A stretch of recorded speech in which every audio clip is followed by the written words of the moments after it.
It all happened like I knew it would. A single drop of source magic. And, like flies to honey, the monsters swarmed. The rabble panicked. The carnage began.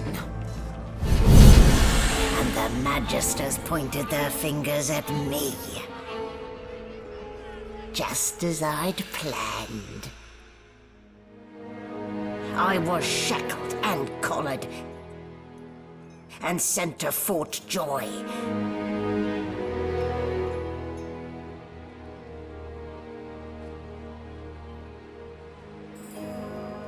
I'd come here to kill Godwoken. But instead I became part of their story.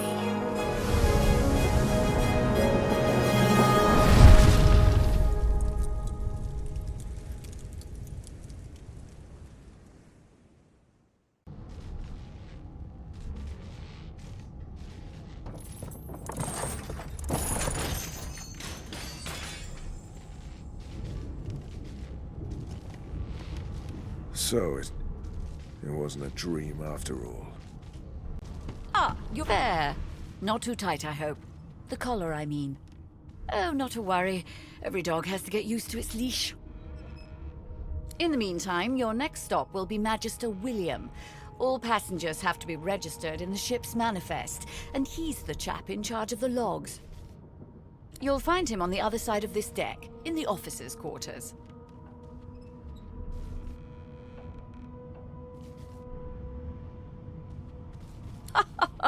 Oh dear, I'm afraid you're a long way from home, my lord. A long way from the little bells that make footmen come a-running. Index fingers pressed to her lips, she pauses a moment to give you a scrutinizing gander.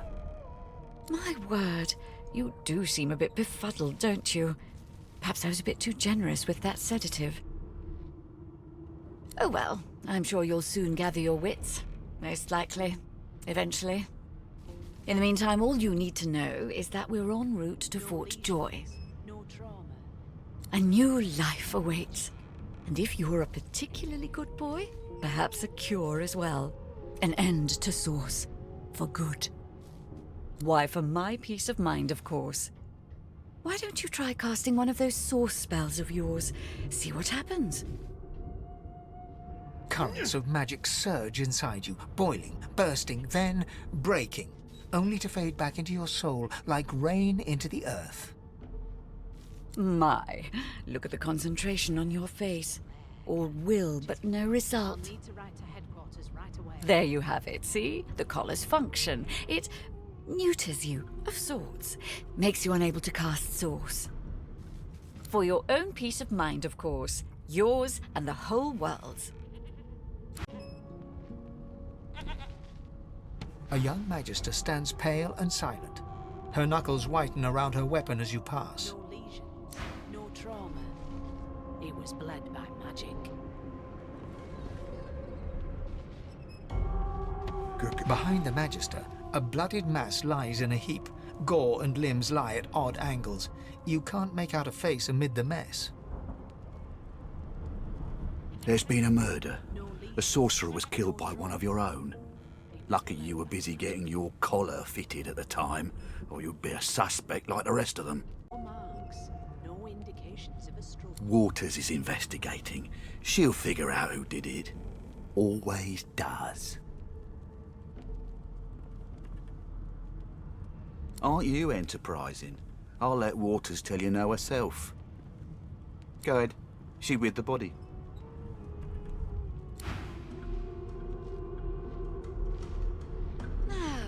Did I leave my calabash? The pale young woman doesn't...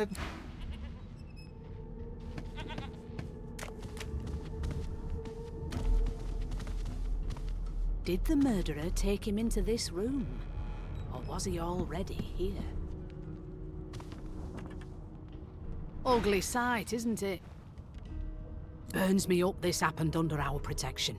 We're extremely lucky no Voidwoken followed the source that did this.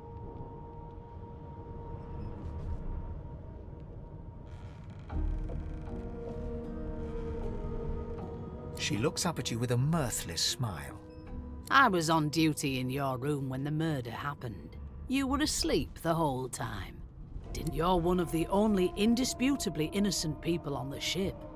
Unless you can commit murder in your sleep, of course. Finn was killed by Source. If a Magister could do that, there wouldn't be a Magister. It looks more like a passenger managed to slip their collar. And the rest, well, you see the evidence in front of you. Listen, I could use someone to keep their ears open among the passengers. Sometimes they clam up in front of a uniform. Bring me a good lead, and I'll throw in a shiny gold coin for you. How about that?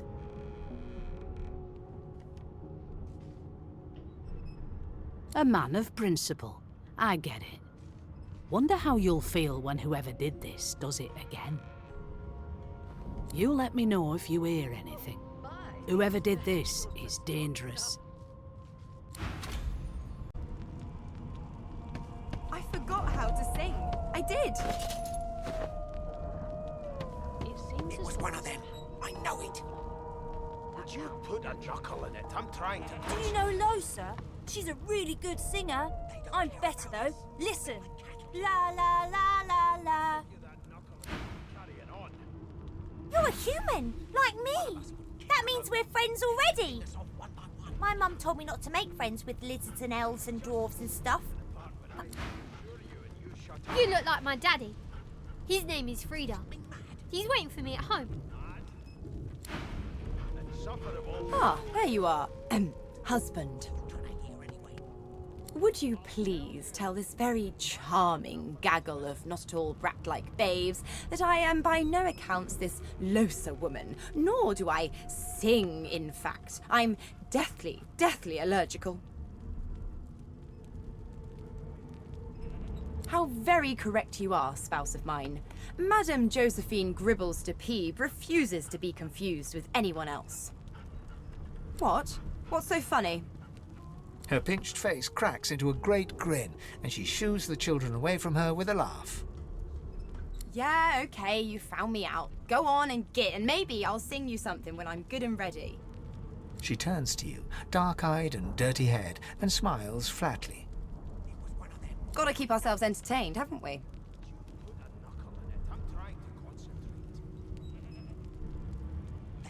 You presume right.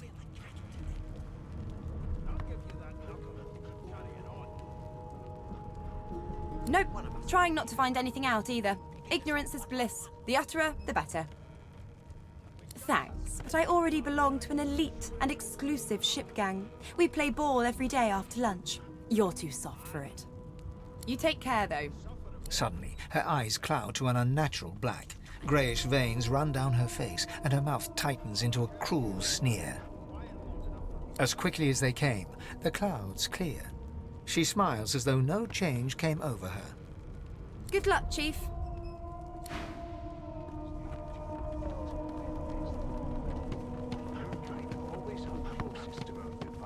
Name? The Divine Order wants to know. Well, you aren't here on my list. Scram, eh? We're trying to catch a killer here.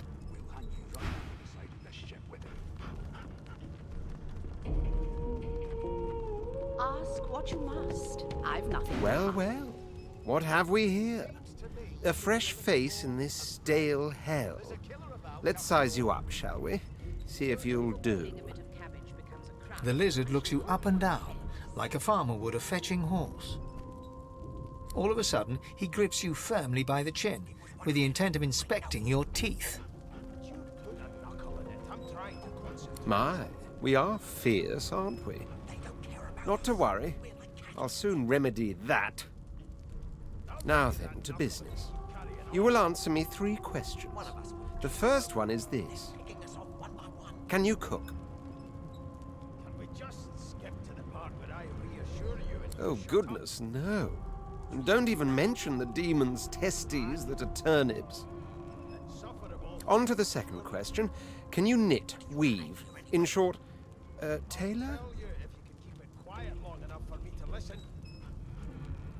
Yes, I can tell from your vagabond chic, a bag is as good as a shirt kind of style, I shouldn't be getting my hopes up. On then to my final query. Have you the ability to administer the upkeep of one's personal appearance? The delicate art of cosmetics is what I'm after. Just as I thought. That explains what's besieging my nostrils. So, 3 questions asked, 3 questions answered. Let's evaluate, shall we? As per your own testimony, you have the taste buds of a dung beetle, the fashion sense of a monkey in a clown suit, and your personal hygiene reminds one of a carcass rotting in the sun. That won't do at all, see? I'm sad to say I must deny you the opportunity to be my slave. Ever so sorry. I know, but you just don't have what it takes. A good slave's made of sterner stuff, I'm afraid. Still, hone your skills, and one day you may just qualify for a position in a lesser household than mine. You keep dreaming, you hear? Mad? No. Insufferable? I spent my life singing for my slaves to bring me my supper. Finer fare than boiled roots and rotten tubers, too. Meanwhile, the Magisters feast on honeyed meat behind this very wall. The indignity.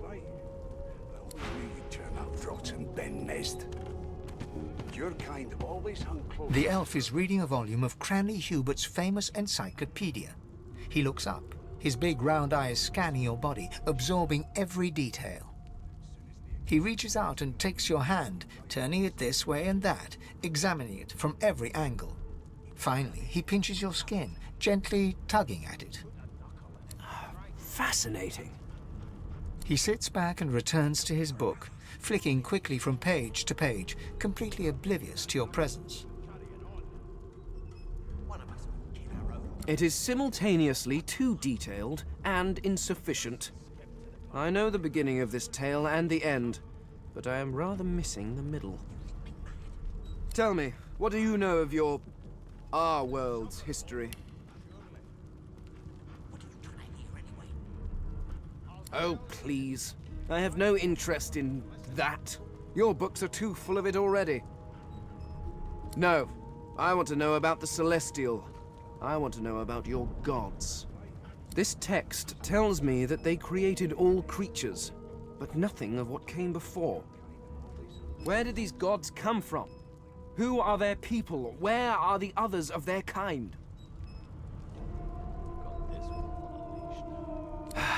Of course you don't have any useful information. Why did I expect anything else? Now please, run along. I have a world to decipher. No amount of pestering will get the elf to take his eyes off his book or respond to your questions. Here to register, sir. Good, good. Magister Williams is just about done with the last passenger. You faring okay so far? I'm glad to hear it. You head on in now. Williams will get you sorted fast. Take care of yourself now. Insufferable, surely. What are you trying to hear anyway? You one of them? A divine order loyal? They killed a sorcerer, you know. They'll hide the evidence well enough, but make no mistake. A broad dwarf sits totally upright on the bench, eyes closed, palms face up on his knees. His beard is a cascade of meticulous plaits, each one braided through with golden medallions.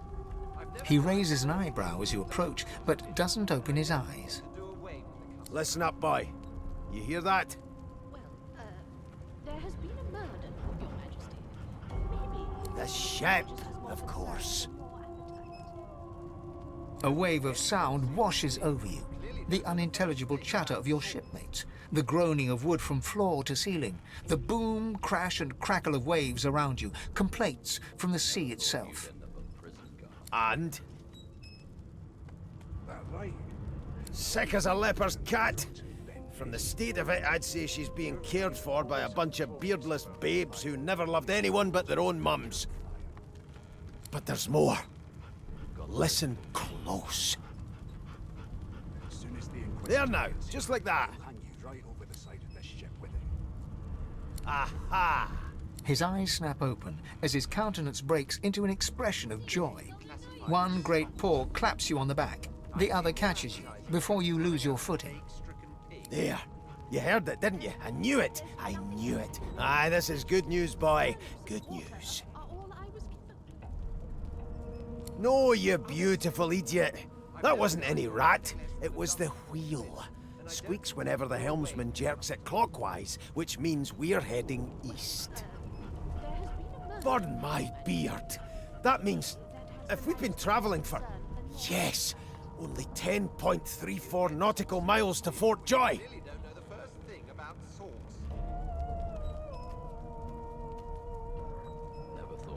Captain, actually.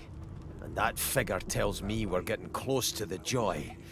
Close to what lies beyond it, too. The dwarf leans back from the table and strokes his beard, gold medallions jingling merrily. His eyes roll over to you. That'll be all. Thank you kindly, boy. As soon as the Inquisitor gets here, we'll hang. He continues stroking his beard, a beatific smile on his lips, and doesn't acknowledge you anymore. How dare you classify this slop as food? I've seen more appetizing things coming out I'm of busy space. watching for clues, sorcerer. Go take your sub-story somewhere else. Nothing else I can do, Your Majesty. Turnips and water are all I was given. A scruffy man lounges against the wall with scarred arms folded. A sly smile playing on his face, he stares across at the Magister guarding him. Noticing you, he straightens and beckons for you to come closer. Watch your back, new fish. There's a murderer on board, and I'd bet 3 months' pay it's this tramp Ifan. Rolling his eyes at the Magister's warning, the man named Ifan beckons again. Suit yourself. Was just going to adjust your collar for you. It pinches, right? Hocking a phlegmy gobbet in your general direction, the sullen Magister settles back to his task of glowering at Ifan. And now, you. We used to know each other, more's the pity. I was his commander many, many, many moons ago. Isn't that right, Vic? Standing far back from Ifan, the tight-faced Magister draws one finger across his throat in an elaborate fashion, but says nothing. Ifan grins, flashing pointed white teeth. Same as he was at 14 years old. Only difference is somebody gave him a bigger sword and now he's Johnny Big Pants. Long story. Maybe I'll tell you about it in the Joy. Away from interested parties. No. The dead man, Finn, is it? I'd no business with him. And I wouldn't put a man down without good reason. He glances over at Magister Victor, who's staring back at him with pointed intensity. Damn shame sheer annoyance isn't reason enough. The Joy, I've heard a lot.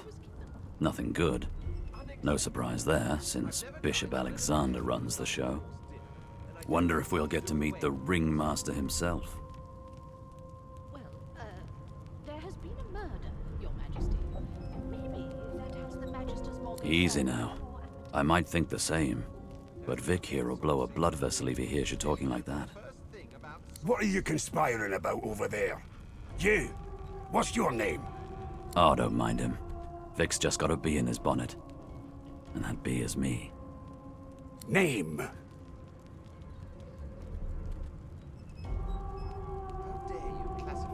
Magister Victor looks at you suspiciously, then scrawls something illegible down in a tiny notebook. He scowls at you as he stows the notebook back in his voluminous robes. I'll find out. I always do. Now away with you, at once. Ifan performs an elaborate pantomime of keeping quiet, one finger in front of his lips as he leans back against the wall. There has been a murder, Your Majesty. Maybe that has the Magister's more concern than your appetite. Don't you get saucy with me when you clearly don't know the first thing. An elf sits tucked away in a dark spot, lazily rolling dice onto the surface of a barrel. They sound Snake Eyes. She chuckles. I bet that's just what they'll look like. Rolling dice. Deciding fates.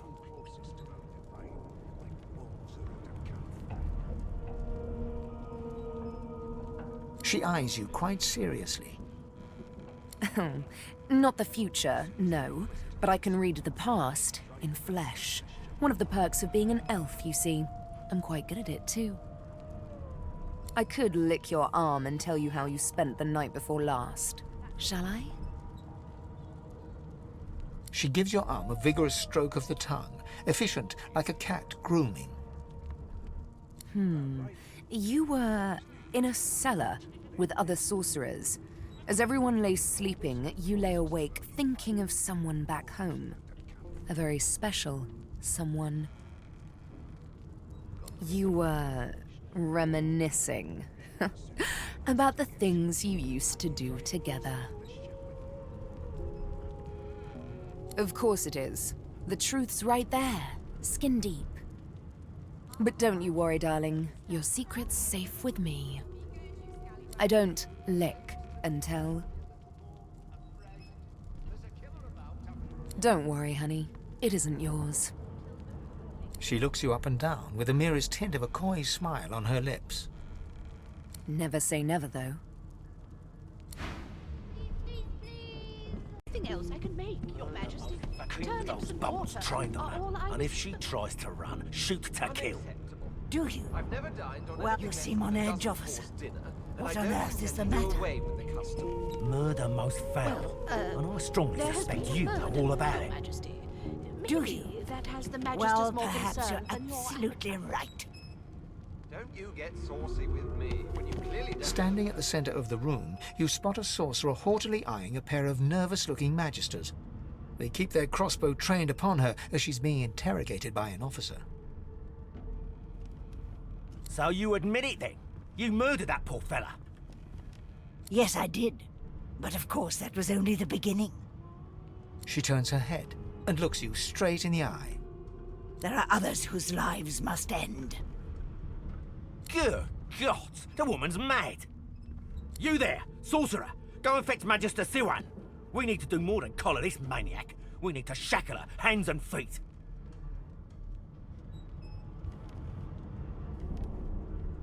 It means your journey draws to a close.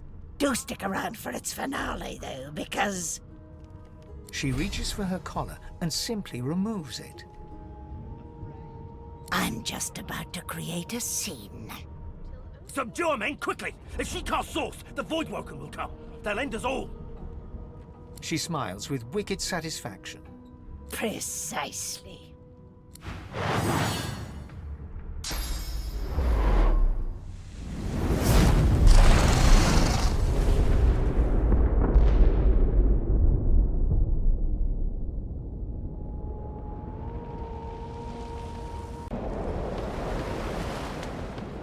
The young woman lies in a heap on the floor.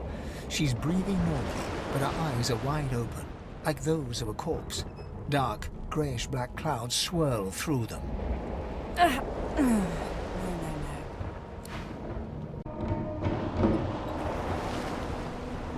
No, not the final dark. Not yet. It's no use. Your words do not seem to reach her. The dice roll darkly. They're rolling for me.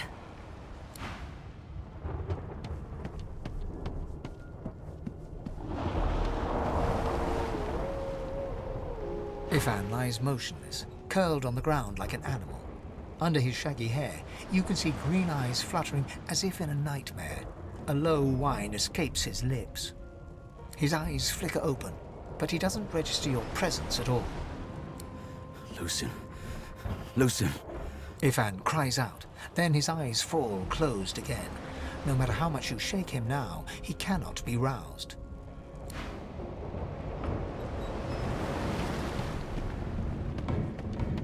Oh! What? What happened? Must have been the turnips. Water? Wine, for goodness sake! Oh! The lizard's eyes close as he slips into unconsciousness. The dwarf lies in a heap on the floor, his great beard twisted and tangled around him. He is stock still. You can't see if he's living or dead. You hear a faint thud, thud, thud. He's alive, but only just.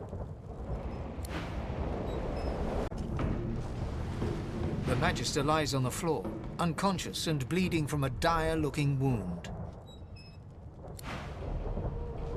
The hound paws desperately at its snout. It winces as it draws blood from its wet black nose and continues scratching. The dog notices you for the first time and snarls. You sorcerer! It sneezes suddenly and paws at its nose once more. Can't smell. Can't breathe. Too much sauce. Too much. Too much. Please, make it stop.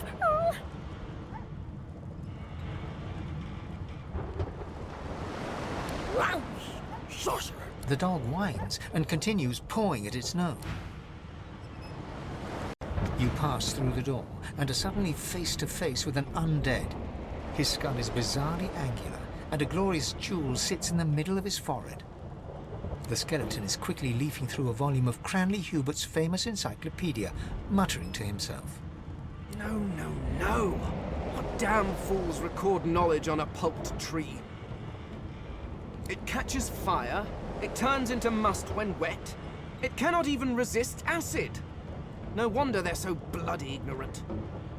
The skeleton looks up and notices you for the first time. Oh, it's you. Shouldn't you be running and screaming or some such?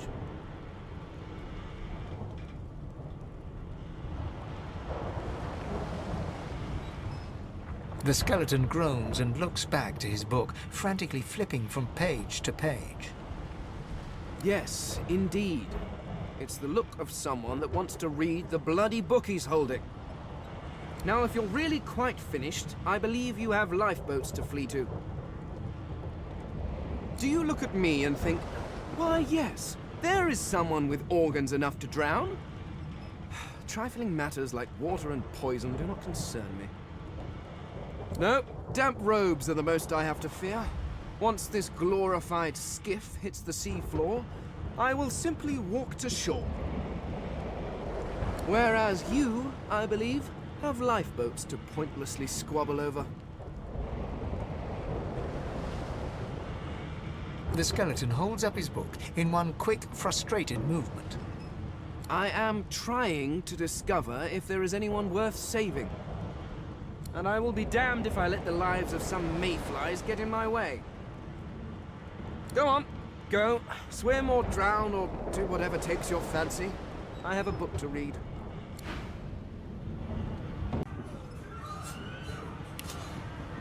Thank the gods. By divine grace, who was that howling?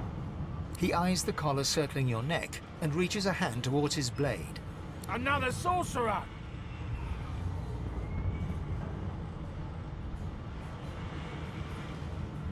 Like you don't know? Mutiny! Did that witch fix your collar too?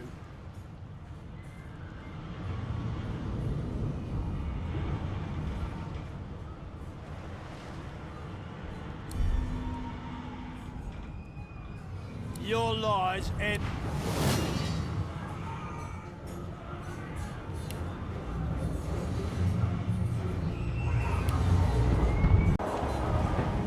The marking on the door was painted recently, judging from its pungent scent. You don't recognize the symbol, but it's clearly warning you away. You press your palm against the door to open it. The wood feels neither cold nor warm, but simply grey. The color drains from your hand, and you are left numb. It doesn't budge. The door groans open, but an ashen shadow clouds your mind.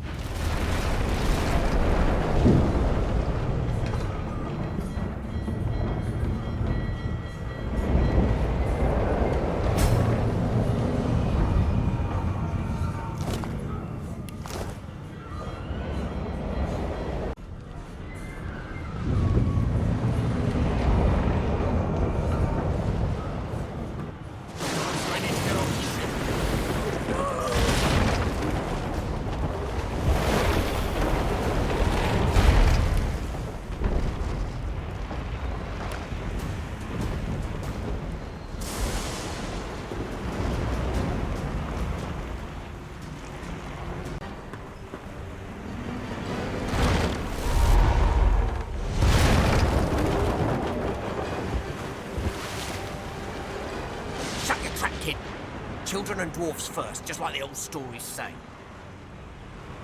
The dwarf yanks at one of the nearby ropes to no avail. You said there were other people down there. We need to help them. You see those tentacles, kid? It's time for getting the hell out of here.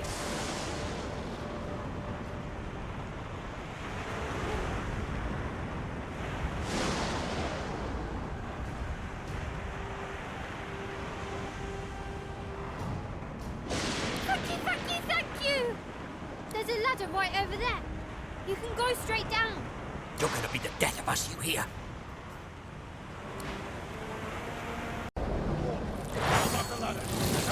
Wait! Void Woken! Let's not tarry. This old tub is about to burst. They smell even worse dead than alive. Let's head above decks for some air.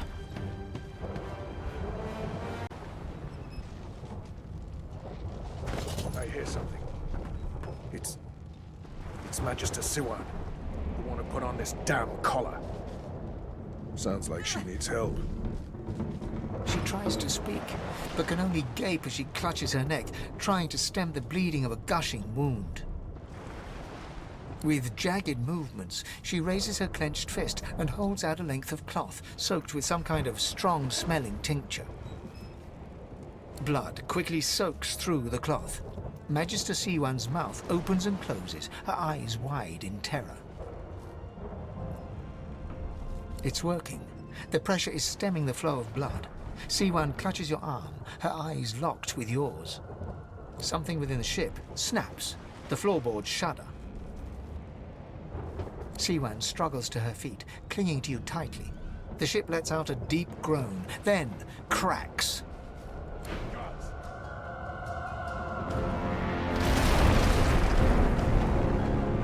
Ripping the ship apart! This is it! She's going...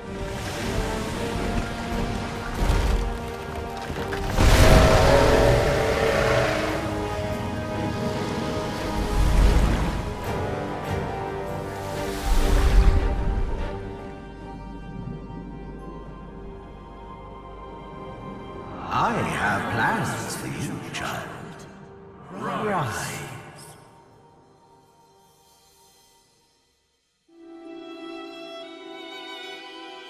Honorable Dallas, we lost a ship sailing sorcerer prisoners to Fort Joy. We assume some escaped and broke their collars. Their vile magic lured the Voidwoken. All who were aboard are presumed dead. Yours faithfully into eternity, High Judge Oriven.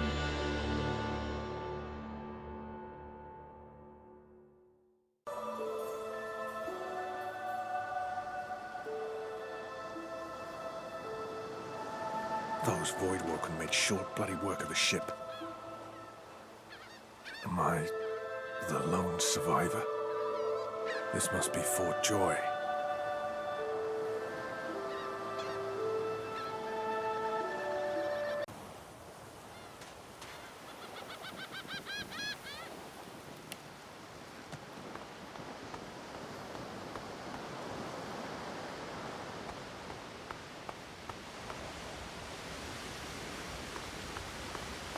The child has a small mirror in his hands. He holds it up at angles, inspecting his eyes, his chin, the crown of his head. He spots you, and his arms snap to his sides. I'm not supposed to talk to strangers. Why? But... are you a sorcerer?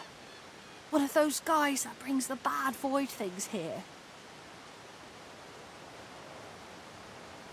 The child looks at you straight on, unafraid, searching your face. He lifts his mirror to his nose, closes one eye, and looks at himself again. I don't see any source on you or me. I guess they're wrong, or crazy. No one cares where I go. They know I can't leave the island. It's nicer out here than inside, anyway. They're gone now. The Magisters took them already. I guess now they're cured. And maybe they're waiting for me back at home. But you didn't die. I guess I am, but it's just normal to be scared. Nowhere isn't scary. There isn't anywhere safer. That's what I mean. You'll see. You spot a strange lizard gazing over the water with a steady, malcontent stare. His skin is of a bright, blood-red colour. Could he be... Yes, you recognize him from the ship. It would seem you're not the only one who survived the tentacles of the deep. The lizard turns about with the graceful ease of a dancer, or a duelist. You lock eyes with his, two smouldering embers that sizzle your very soul. I did survive, yes. And chances are I wouldn't have, had you not returned to the aid of your fellow passengers down in that dreadful hold. You have my gratitude. Hand over heart, he salutes you with a bob of the head. More than a nod, though less than a bow. Yes, I'm sure you've all the makings of a hero and all that, but let's not get carried away, shall we? Now then, if there's nothing further... I'm sure I don't mean to sound condescending, but I had thought it quite self-evident I was gazing out over the waves. He sighs dramatically. Tell me, what do you see when you cast your glance over this ocean? Memories. Quite so. He looks out over the water once more, and so do you. A few tranquil moments pass as the waves lap against your thoughts. As for myself, when I consider this vast expanse before us, I see an empire. I see continents dotted with mighty cities, and shimmering along the soft curve of the sea's horizon, I picture the palaces that formed my paradise. Lost. What do you mean, what do I mean? I mean just what I say. I had a very actual empire that I lost. Suddenly, having all the air of being deeply offended, he stares at you with utter incredulity. Well, don't just stand there gawking like an ape at an abacus. Or do you really mean to tell me you don't know who I am? The very same. I am the Red Prince, the All-Conqueror, the World-Tamer, the Spouse of the Sun. Of course you know me.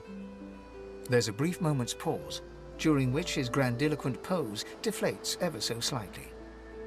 That said, I suppose I must own up to the fact that I find myself rather in between all-conquering and world-taming opportunities at the moment. The grandeur that is my fate has hit a bit of a snag. But never you worry. For the throne I was destined, and my throne I shall have. Truly. A kind offer indeed. And you've already proven to be trustworthy enough. You came back for the others on that ship, after all. Fine, I accept. On one condition.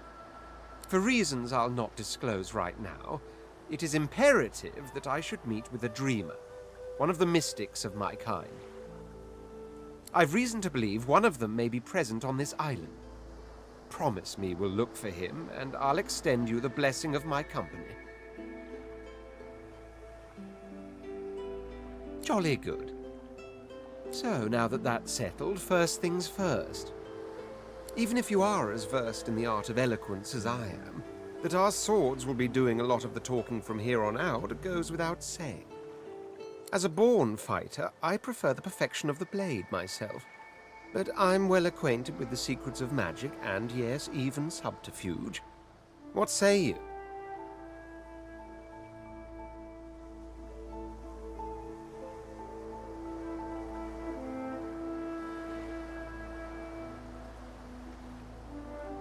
Very well. Onwards, then, to victory or death. The Red Prince nods and gives you a smile that wavers ever so delicately between courtesy and contempt. Now, as you're aware, you'll be traveling with a prince. proper forms of address include Your Majesty, Your Royal Highness, or if you're feeling particularly frivolous, My Lord. As your luck would have it, I seem to be fresh out of luggage, so you won't be required to carry my belongings. Of course, there are other forms of protocol to bear in mind, but I'll see to it you'll pick up the rest as we go. So, without further ado, let us be off.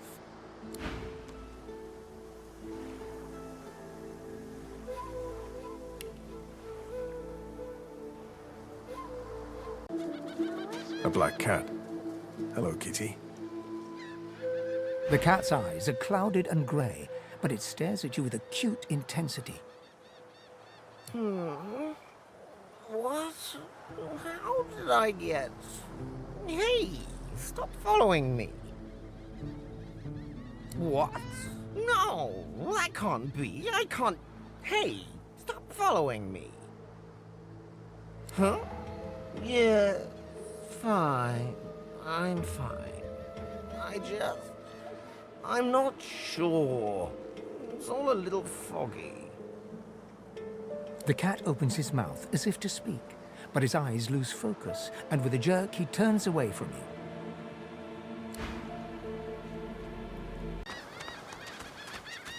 Hey, mister. It's a lot nicer here than that stinking boat, huh? I'm sure glad you went back to save the others. Saw one of them wringing out their tunic at the shore a few hours ago. Say hi for me.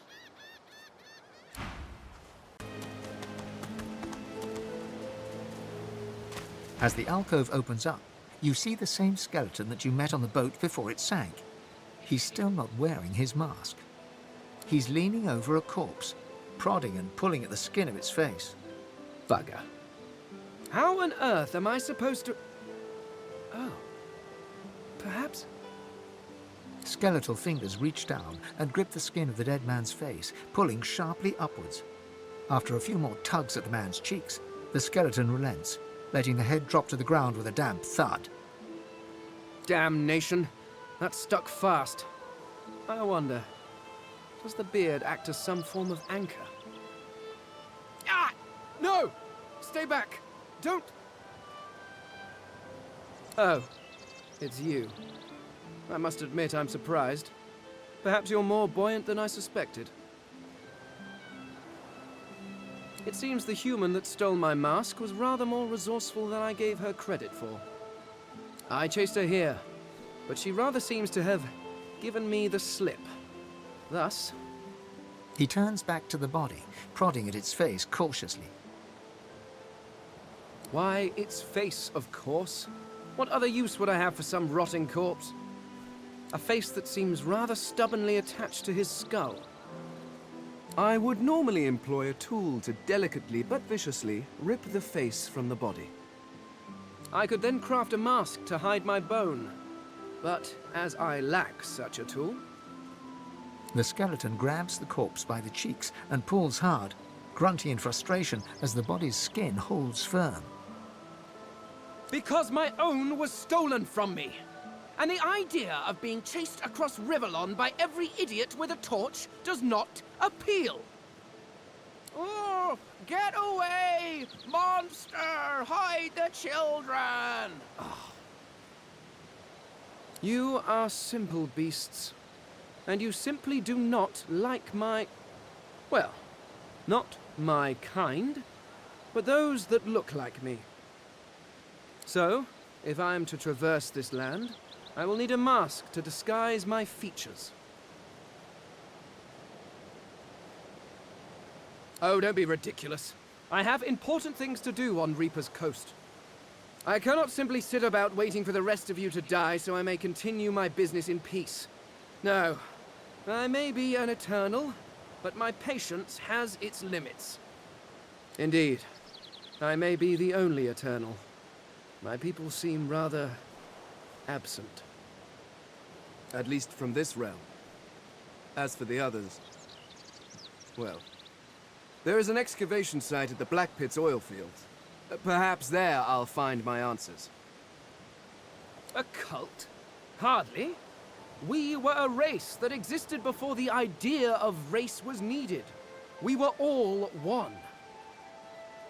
I could ask you to imagine an Eternal as a creature of incredible intelligence and skill. But I fear the limits of your imagination would not do us justice. We studied the mysteries of the universe.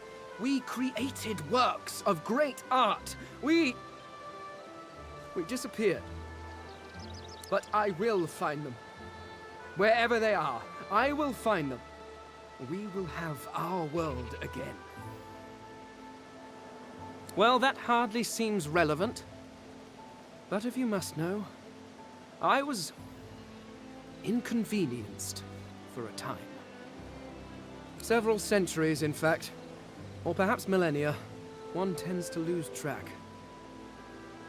I was sealed in a tomb for daring to be curious about the world. It seems our king did not agree that the universe should be explored to its full potential. Perhaps I should thank him. It seems I was spared whatever happened to the others. I wonder if flowers would be appropriate. Ah, well, that is the curious thing. They are clearly absent from this world, and yet they are everywhere. Every one of your races resembles them in some manner, and the statues you have built to your gods look remarkably familiar. Perhaps my people have ascended to some new realm, or perhaps your gods are merely a folk memory. Regardless, they are not here, but I will find them.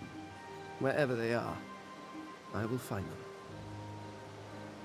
I suppose, circumstances being what they are, it could be advantageous. You seem more at ease in this world than I. A guide would certainly be useful. Excellent. While we are conversing, perhaps you notice that I am rather skilled in, well, all things. Of course, the arcane arts are my little speciality, but being a brilliant wizard does not mean I cannot handle blade or bow. So, which do you require for this enterprise of yours? I could do that with one hand behind my spine. Now, shall we get on? There's rather a lot to see. Splendid. Very well. Let's be off.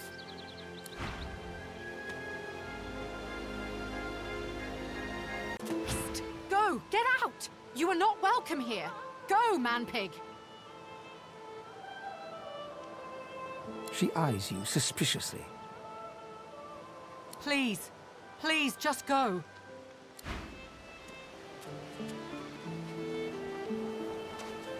You hear a small whimpering sound from behind a basket.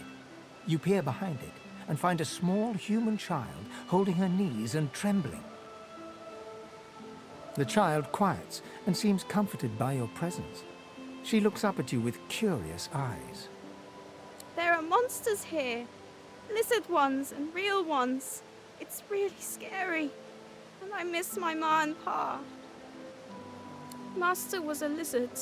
She sent us here. Me, ma and pa.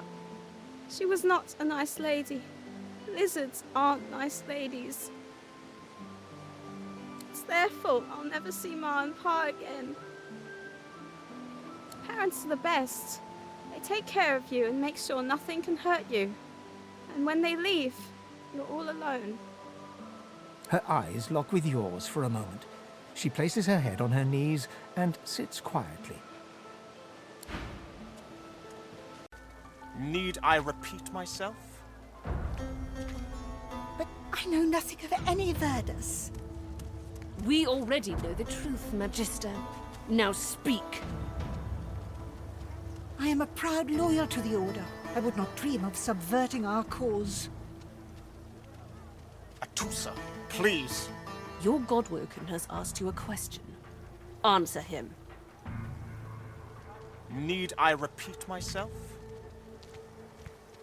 But I know nothing of any... Stay back, sorcerer, and stay silent. Our Godwoken speaks. We know you've been helping sorcerers escape, Atusa. We have proof. I'd sooner cut my tongue out than lie to you, Alexander. I know nothing of any escapees. If you can tell the Godwoken no more, your tongue is of no use. Cut it out. This can't be serious, Alexander. Come!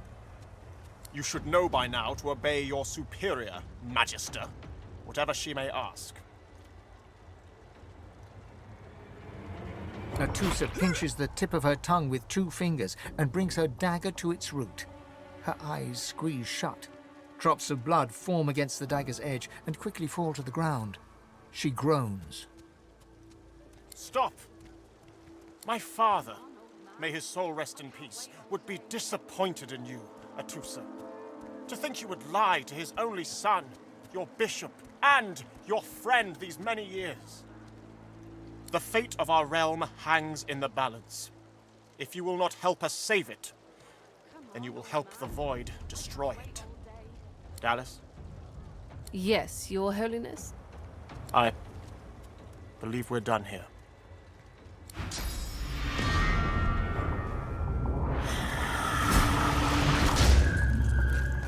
What a waste. Come, we'll be needed elsewhere. The Lizard Magister, or what's left of her, lies in a puddle of gore.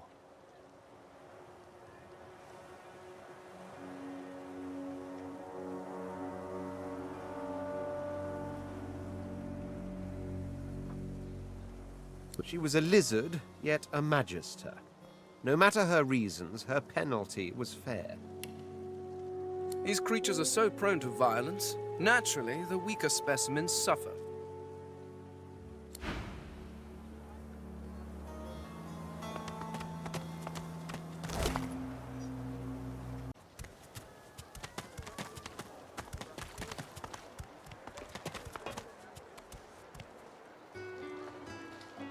He hasn't changed a bit. Always late.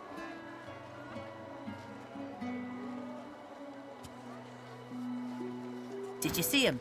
You did, right? Those claws. Wonder what's behind the masks, too. Can't be pretty. The Geists, dummy. The Hammer and Alexander had 2 in tow just a moment ago. Ugh. Thought you lot would be interested in a thing like that.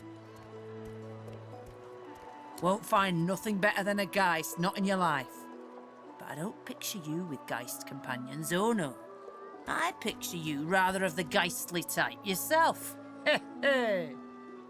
Now why don't you move along and settle in?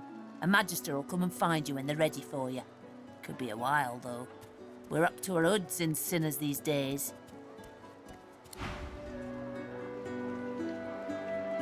Saw him, didn't you? The Hammer and Alexander. They gave that scaly traitor what for, they did. Missed quite the scene. The bishop himself with his right hand laid down the law on a traitor among our own ranks. Burst into quite the bloody mess, she did. Bishop's the son of the dead divine. Don't know when we'll get a new one, but Alexander's looking after us in the meantime all the same. And the Hammer's a solid sort. Don't take no guff and don't stand for no idling. Earned that name for a reason, she did. When you give up the darkness that's inside you. Take your fault, it's there, mind. But it's there all the same. They're working on a cure for you even now. Got some good leads, so I hear.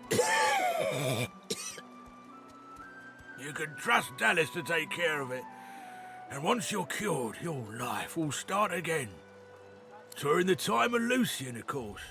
Who wouldn't join up with God himself? It was all glory, all goodness. When we lost him, well, it only made sense to see his will through. Can't for certain, but I reckon when God himself gives his life to protect you, you don't waste the gift. You protect it with everything you've got. So that's what we do. Lucian gave his life to protect Ривеллон. If we let the Voidwoken get to it now, well, we'd have lost him for nothing. Fort Joy ain't no summer camp. No one said it were, but it's the best we've got to protect the realm.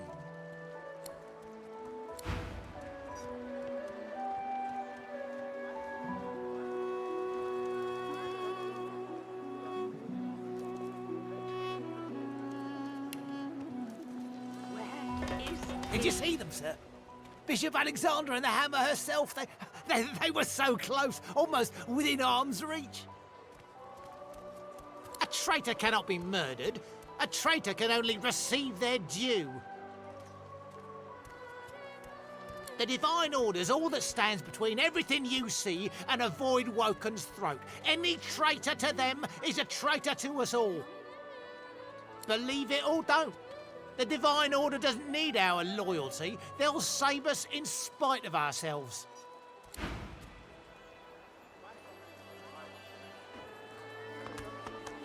Come on then, Legsy. Pay up. I find only bread. I want no trouble. Bread or a brisket, toll's the same. Your grift teaches you to bully others. Pathetic. You keep his name out of your mouth, you filthy cud chewer. Have your cud. Disgusting, just like all your kind. Disgusting like theft? Disgusting like threats? Oh, I don't feel so good. Brave God, will you quit dragging this on? Tain't that hard, Legsy. Just hand over the gold. I will not.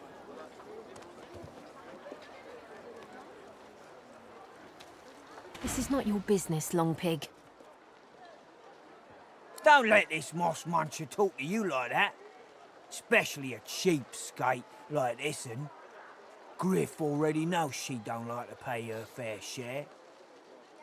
An intense-looking man steps between the thug and the elf and rolls up his sleeves, revealing well-muscled and heavily scarred arms.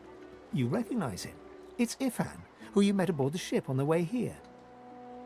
Just stand aside, won't you, mate? This is no business of yours.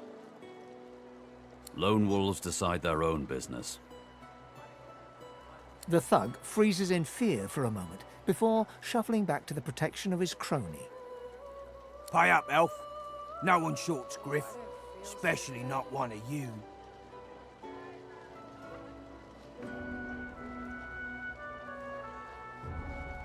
Everyone in camp's got to contribute.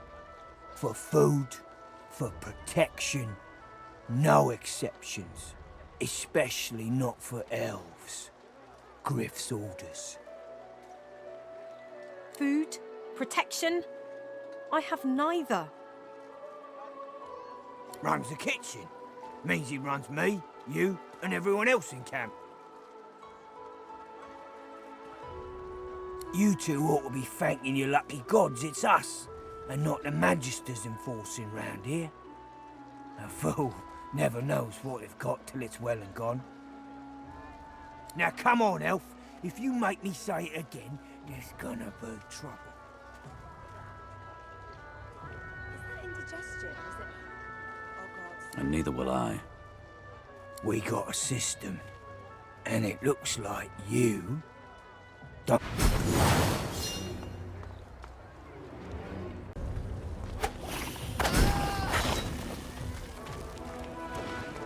Follow me, before more of them trouble us. I've an errand to run around here first. I'll catch up with you there later. Remember, past the kitchens, down to the beach, inside the caves there. There is a safe place.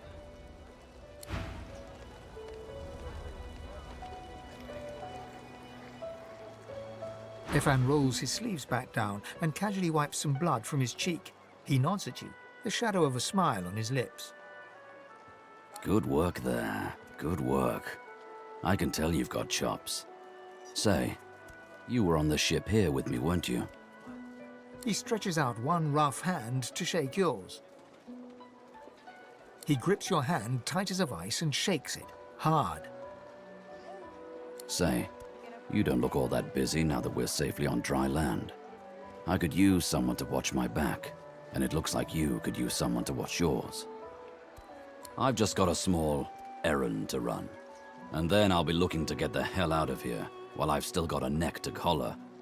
How about we stick together until we get out of this place? He shrugs, looking off to the side. Mercenaries. It's a job. My job.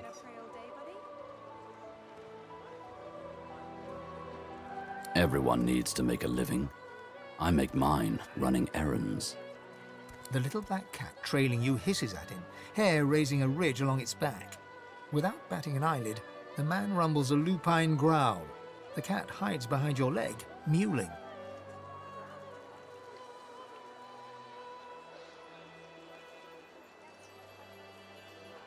That's the truth. For me, for you, for everyone in this place. Why not help each other get out of here?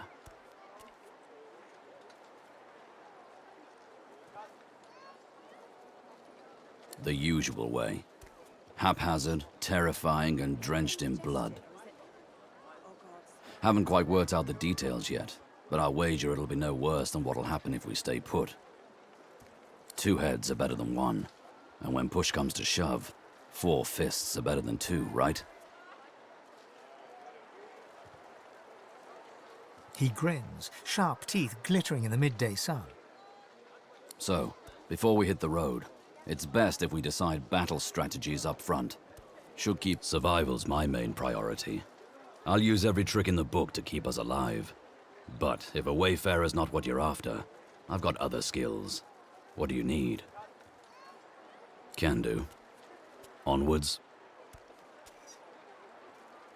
He scans the horizon for threats with one green eye, then nods back at you. Right you are. Lead the way. Exactly. Didn't I? Irma, where are you, darling? Please, please, you must help me. No one here will help me. Not one of these bastards. A child is missing. My baby. Oh, bless you, bless you. She's been missing for days now, and not a single soul will help me look for her. Irma's her name. She's about as high as your hip. Black of hair, a quiet child, not prone to wandering off. I'm sick with worry, completely sick. And no one in this damn camp will lift a finger to help me find her. I last saw her just here, near 3 days ago. She was playing with her little doll, and I was washing out her tunic. I turned from her for one moment, and she was gone. Left her doll behind, too. It's so unlike her. This place turns people cold. Cold and wicked. That fellow Jeth over there speaks unutterable evil, but I can't move away from him. What if Irma comes back and I'm not here? Yes, of course. Here, you should take it with you. When you find her, give her the doll and tell her, Mummy says this is for her little chicken, and it's time to come home. She soaks up a steady stream of tears with her shirt sleeve. She ought to come with you then. She ought to follow you back to me. You are an angel. Truly you are. A fella can't hear himself think with all this racket. Day and night she hollers after that child. You hear that, Farah? You gotta cut that out.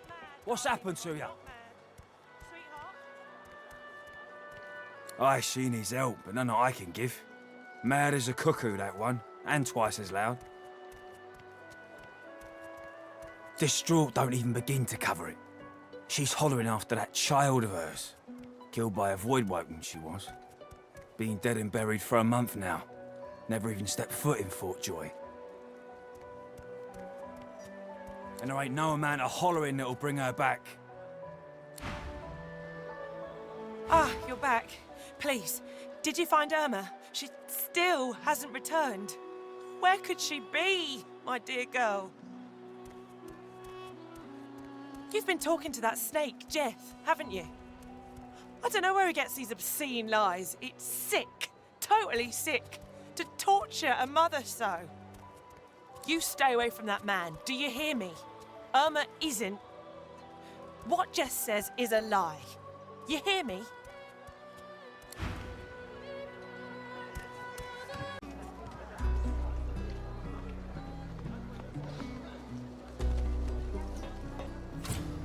Bow your head, please. If we chant the endless prayer, the next divine will ascend.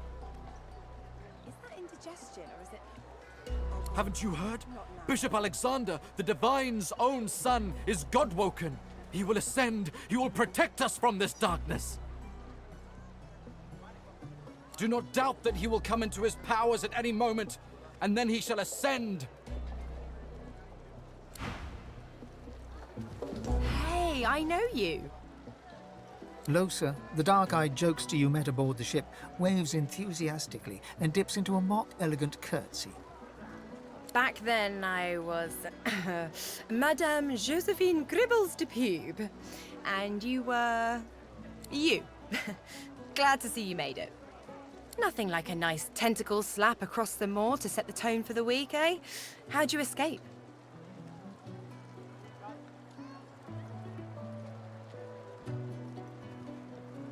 I saw you fall. We all did. Thought you were done for. When we get out of this place, I owe you a pint. So you managed to swim to safety, is that it? What about when you were in the water? Didn't hear anything unusual, did you? I heard the same thing! Do you know what this means? It means I'm not the only... Losa's voice catches in her throat. The joy drains from her face. Her eyes lose focus, and her whole body goes rigid. She is stock-still, waxy-skinned, her eyes dark. Greyish-black veins run from her eyes down her cheeks. Her head snaps to you mechanically, and her eyes lock with yours, dark pupils dilated into great black voids. Light suddenly flashes back into her face. The grey veins drain to pinkish flesh, and her whole body relaxes. Anyway, what were we talking about? Ah, it's nothing really. It's just... I'm just a bit... well, a bit... hospitable? Put it like this. You've never been a host, I bet. That's because you're an infested clump of leaves on the side of the road. That ain't bad, though. I'd give just about anything to be like you. But I'm a roadside inn. Red door, flowers out front, friendly lady at the door beckoning you in for half price. Like a goddamn gold star inn for the disembodied. Now, isn't that just the question of the hour? I can't be sure just yet. I'll be surprised if it's a demon. Definitely not a sprite either. Maybe a spectre, but I wouldn't bet money on it. So, how are you enjoying the joy?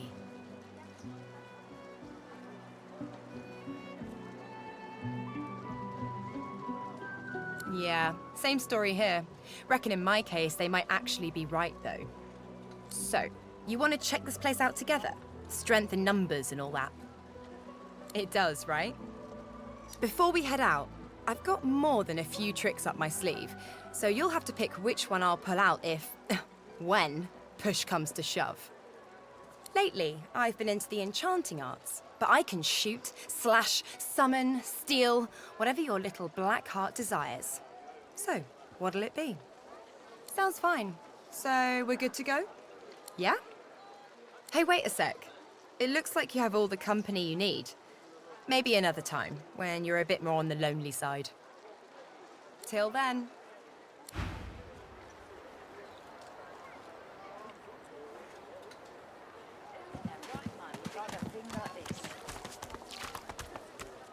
Is that indigestion, or is it...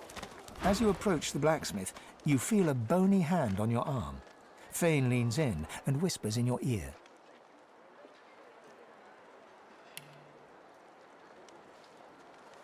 If it would be acceptable, I have an inquiry for this human. It is of a personal nature.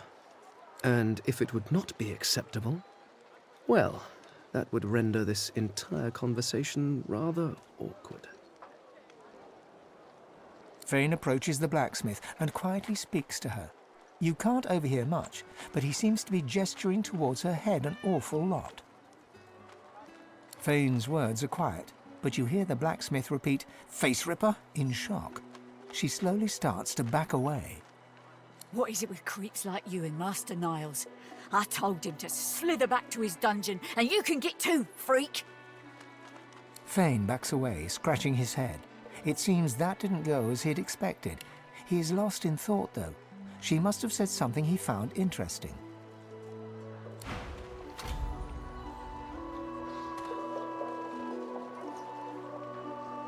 Amidst a crowd of screws, bolts, and scraps of metal, the woman is manipulating a glove-like contraption fitted with 5 long metal skewers.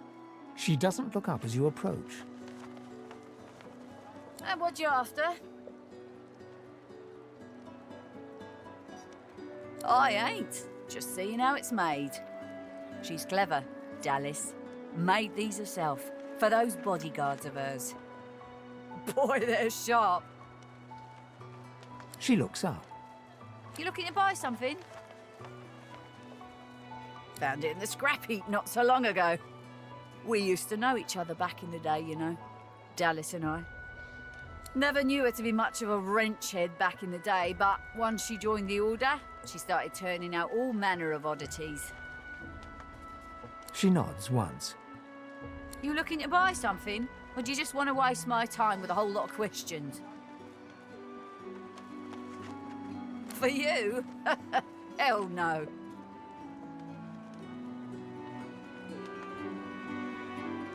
That's for me to know, and you to get out of my face. Buy or shove off. Respect for Griff's right hand, Topsy Girl. Right hand, my winker. Fella's got more right hands than an octopus. That's it. I call court. Pay up.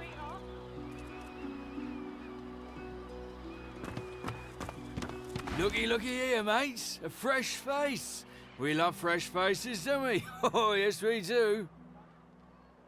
Why don't you join us in a round of cards? First hands on the house. Chuff to you, Chief. Here are your cards. You're up first. You glance at your hand. 2 purple monarchs. A hard hand to beat.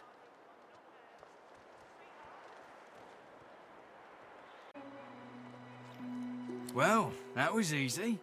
Looks like you'll have to pay your interment fee after all, Freshie. Blaming a bloke you just met for your misfortune, are ya? Ease off, or I'll go ahead and double what you owe.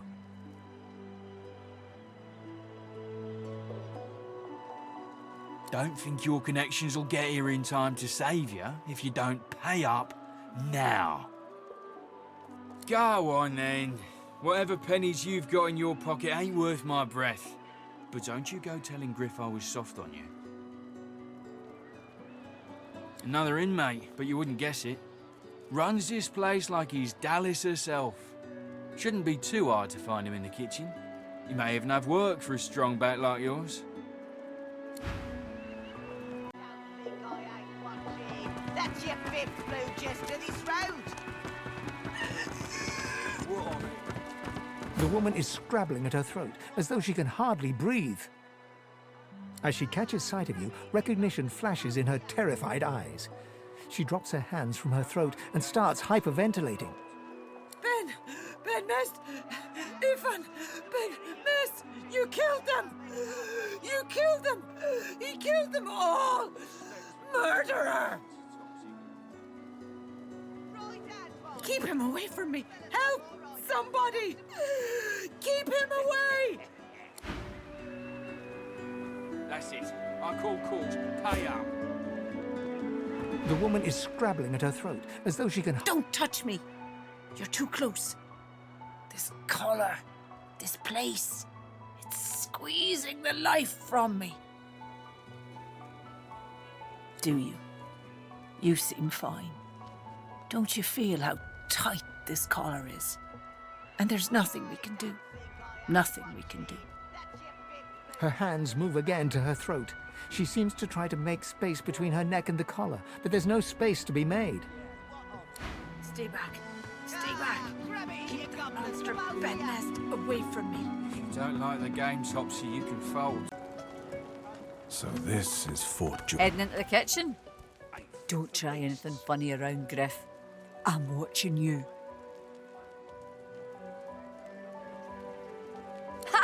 Cheeky. What's your name?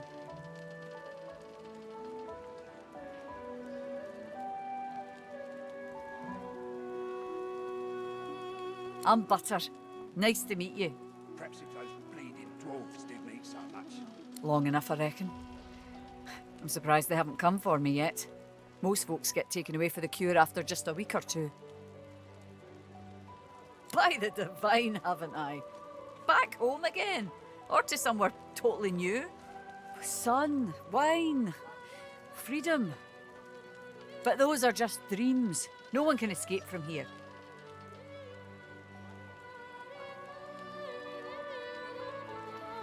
She laughs. The sound fills the air like the ringing of a bell. Now, wouldn't that be something? Look, I have an idea. I know we don't know each other very well, but time is so short and a connection is so rare. If we get out of here, will you meet me again in Arcs? I have responsibilities here. I can't start running around outside the family. It isn't done. But once we're out of here, none of that will matter. You'll meet me, won't you? She leans forward and grazes your cheek with her lips. Until then. Perhaps if those bleeding dwarves didn't Need eat so something in the much. kitchen, do you?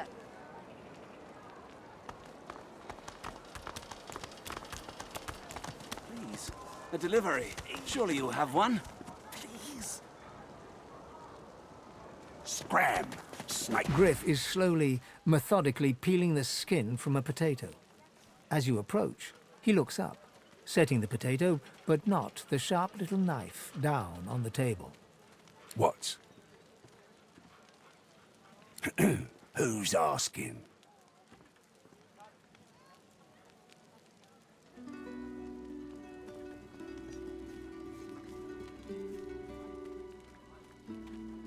He smirks and holds the little knife up to the light, watching it glint.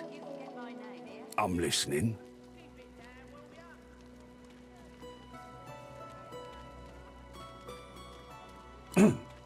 Thugs. Look at it this way. People get lawless here, and we all starve. Oh, they'll cure you of your sauce. Nightshade will cure you of an headache, too. Can't help you there. If I could, I wouldn't be here peeling goddamn potatoes. Don't tell anyone where you got this, He points the tip of his blade at the grisly sight of the elf hunched over, clutching his knees in the cage. I solve my own problems. Sure, have a look.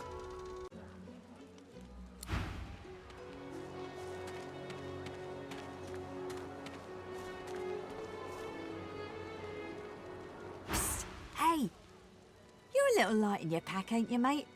Who could blame you with the garbage they got for sale round here? Why don't you take a gander at the goodies I got?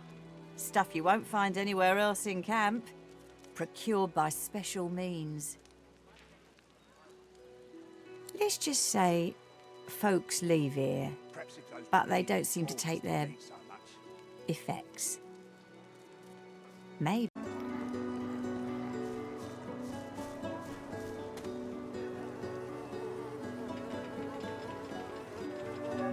Leave him be. Don't make me say it again. Listen, I can help you if you just... Shut up, elf. This clown, you caught him stealing from my kitchen. Still won't say where he stashed my supplies. Sound like someone you'd let off with a slap on the wrist. Caught him red-handed trying to make off with a second crate after he took the first. Went down like a rent boy when we grabbed him. Easy. Supplies. Crate of food, citrus in particular. He'll talk, or he'll die quiet. Ain't been here long, have ya? No one gets to have it all. No one starves anyone else. He twirls his knife between his fingers. Divine's gone. This blade is the only god watching over Fort Joy. Alls I want is my supplies. Happy to let this clown die in a gutter instead of my kitchen. Bring back my crate, and you got yourself a deal. Listen up. Back off. Not like this. There's too many of them. Perhaps if those bleeding dwarves didn't eat so much. An elf, caked in mud and blood, looks up at you from the bottom of the cage. He holds his shoulder at a strange angle. Despite his condition, he appears eager for your attention. You believe what he says? That I am a thief? Perceptive. Like most men behind bars, I'm innocent. Like most of us here on the island, in fact. Aren't you like me, looking for a way out? I do. I prepare it myself. One only has to follow the path. But you guess I need something too. Griff tells you, does he not? I take his supplies. But I don't take what he thinks. I do not have his oranges. I do not even see them.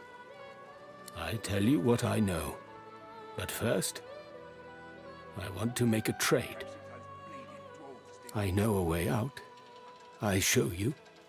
And you help me out of here.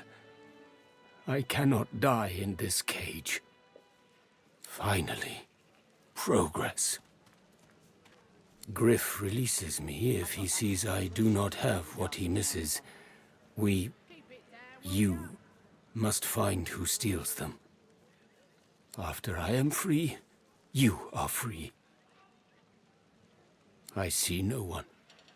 In fact, I only hear the sound of Griff clearing his throat. You know how he does? Like so. For some time, I think Griff takes his own supplies. But I see the anger in him that he does not find it. Griff is a powerful man. Power is mysterious, in case you haven't noticed. I intend no harm. I want only some provisions. A bit of bread, a potato or two. Nothing Griff should be loath to give.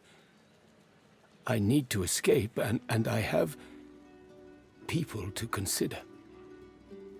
You understand? Thank you. And hurry. Please. Perhaps if those bleeding dwarves didn't eat so much. I know that look well enough. You're about to pop, ain't ya? Why don't you enter a match and let some of that frustration out the right way? You'll find out. Down the hatch, then.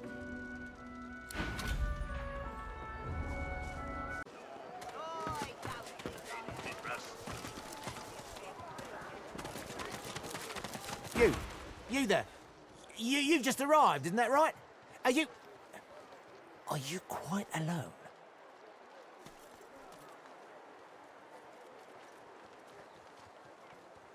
It's just, I've a proposition. Something very worth knowing. But it's hardly a group affair. I only need one. In that case, listen up. You must think me mad to approach a stranger, but this camp is full of cowards and I'm running out of time. Fast. Too fast. Way too fast. I've been here a long time. Longer than anyone else. People get taken sometimes. Some folks say they get cured. I don't know if I believe it, and I don't want to wait and find out. I have a way out of here. It won't be easy, and I need a partner. Just one. Are you interested?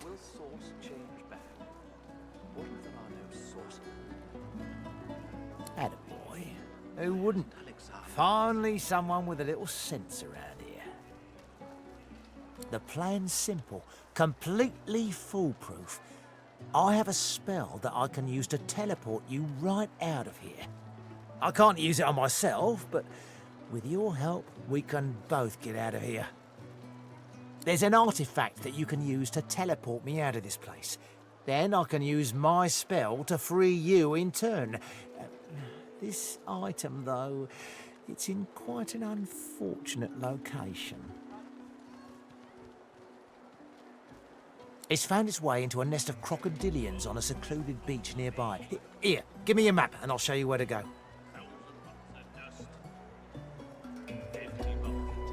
I'm glad you're of such a mind. I never was one for gore myself, but never mind. I've got the plan and you've got the brawn. Get that artifact, and you and I are as good as free.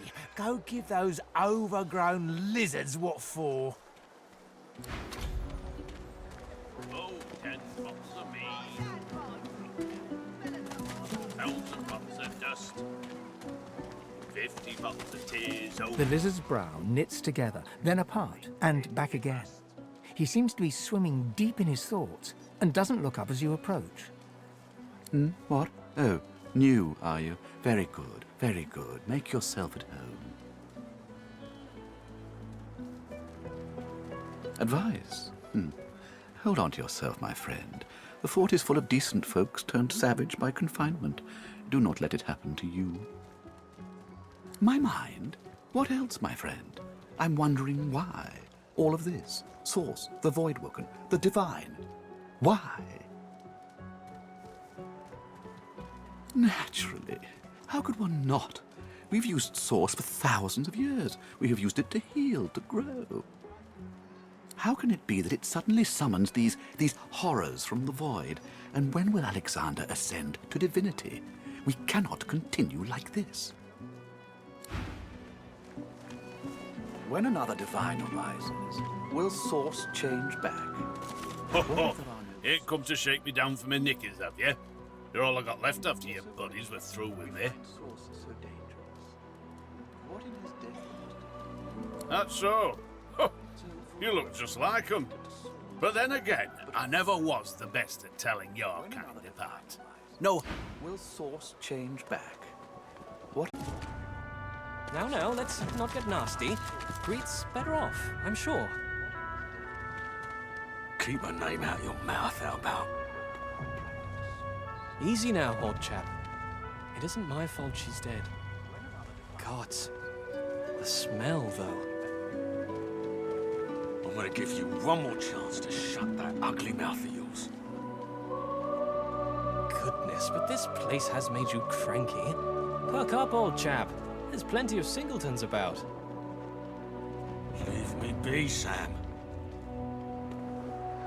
I only mean that if you please, excuse us.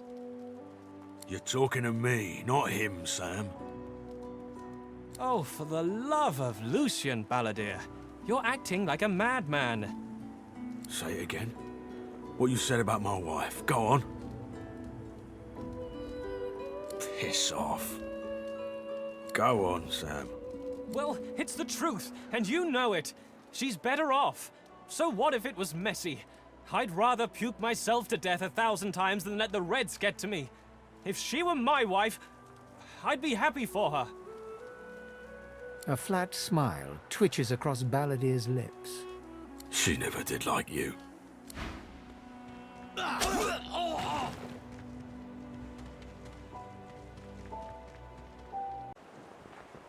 The man looks for a moment at the corpse at his feet, then turns back toward the nearly finished coffin, bloodied hammer in hand. Don't feel too bad. Fella had no decency. If you don't have that, you don't have anything to live for.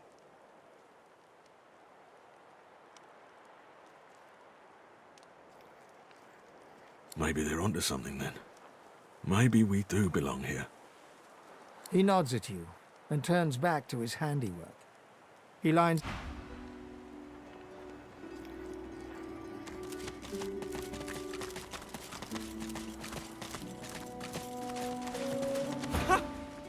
I found you, didn't I? Red, they said. Red then dead.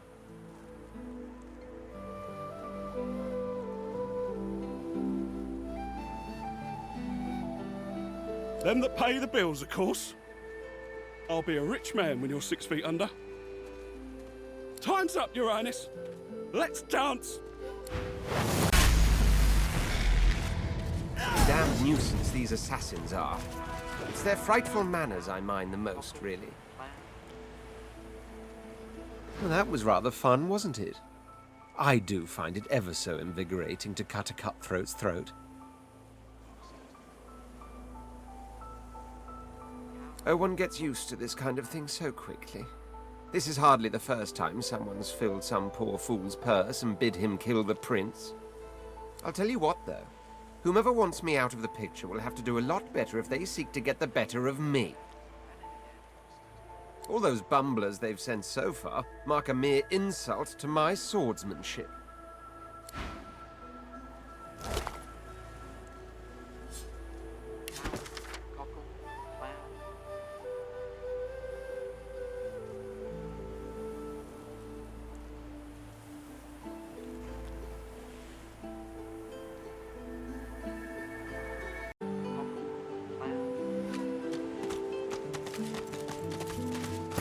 The woman looks out on the gently lapping waves.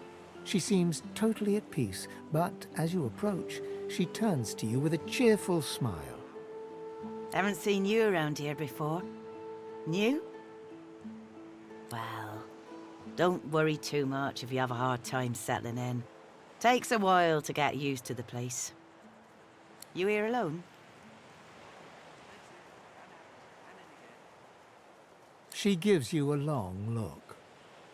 You keep them friends of yours close, eh? Some of us haven't got anyone at all anymore. Not much in this world someone you love can't make better. It's nothing. If I haven't learnt that by now, I haven't learnt anything at all. Used to be I had a family. A husband and a little boy. We were healers. Source was in our blood. Then they brought us here. I couldn't stop them from taking my boys from me when they did. Reckon they were cured. Maybe even released. Don't know why the Reds didn't take me too. Now I'm just waiting for them to call my name. Waiting and remembering. Her eyes sparkle. Kind of you to ask. Stefan, he was my little one. Smart as a whip and no less wicked. And my husband, he was called Felix. He was an expert healer. Could fix a broken bone in a short minute. She talks for some time about birthdays, about Felix's prickly beard, about the skunk Stefan once dragged home for a pet. Joy radiates from her as she remembers. She places a warm hand on your shoulder. What a gift to think of them. I'd like to give something to you too. A family recipe. One of Felix's best. He'd be happy to know it went to such a warm soul. Take care of yourself. You hear?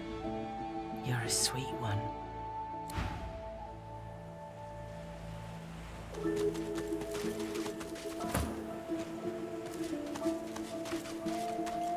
Tide's in. Here you are. I wonder what keeps you. Tell me your tale. We are unfamiliar, yet familiar.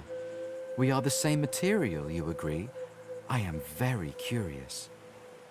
So tell me your tale. Start from the beginning. Start from where you come. I see. Now tell me more. Tell me what you do. Tell me what you find. I understand. Now tell me how your story ends. I see it in your shoulders, the weight you carry. I hope your wish comes true. Take this rope. It is a gift. It is common, but it helps you lift burdens. It is nothing. Many fragments swirl on my shore. See what I gather. storms it out all dilly-eye day.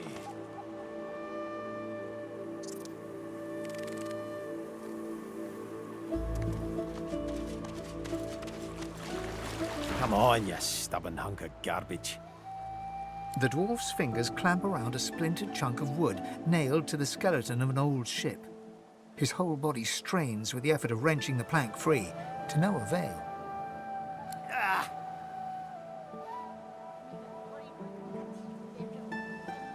Got two of my own, haven't I? The dwarf spits into each of his calloused palms and rubs them together before placing them both back on the plank and pulling.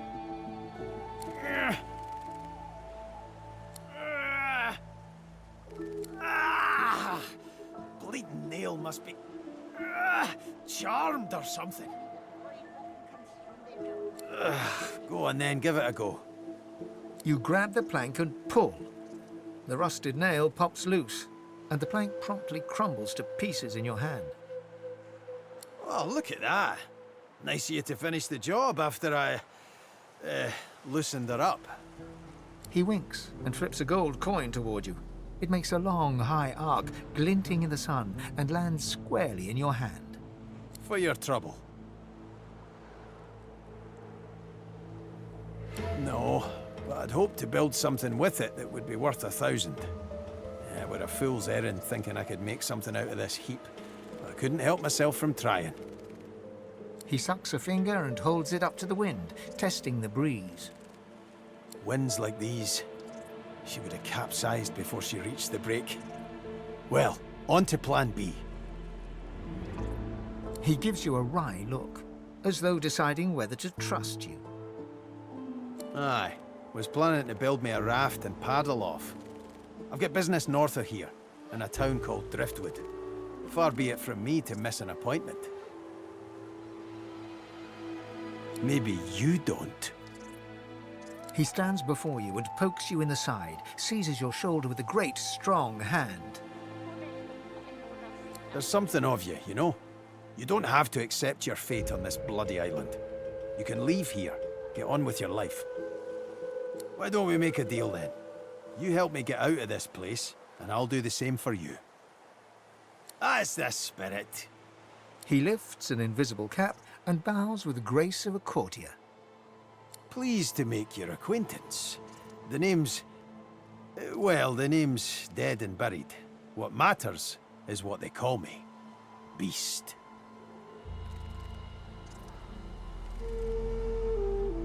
Well, that's quite the story now. Let's save it for a better day. Say when we finally make it off this damn island. Suffice to say, I'd at least be Captain Beast in better times. I'm out of a ship at the moment, though. Even a salty old dog like me's got to sweat on dry land now and then. Anyhow, we're a team now, so the me is not half as important as the us. Let's get down to brass tacks. Fighting, I mean. I've been up and down the realm so often it'd make your cabbage spin, and I've picked up a few tricks along the way. Truth be told, I've grown fond of crushing and casting. A battle mage, if you like. But there's not so important as team dynamics. So what'll it be? Then it's settled. Capital. Aye. But it seems you've no room for old Beast in your clan now. You come find me when a spot opens up, and take it from me, you'll want to find a place for me at your side.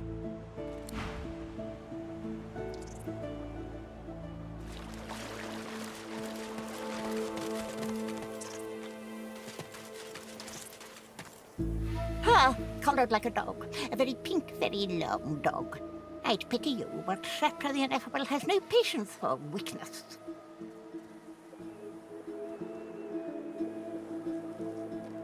Ha! I'd like to see you try. Source courseth through this flesh. Biting into such power would make your head explode. This power is my birthright, same as yours, but one of us has grown to astounding heights and the other has sunk into depths too humiliating to describe. Pity. Sorcerers dance while magisters pull the strings. Fools all! Their tomfoolery won't save them from the destruction the void shall wreak upon them. But of course, they'll happily dump your maggot-ridden corpse into the sea when they're through with you. Ha! Of course, precious. But which is worse, the cure or the disease? Get used to it. The time of scepter the ineffable has come. All will be peasants compared to me and my glorious source powers. Those that are allowed to live, anyway.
So, what's the news?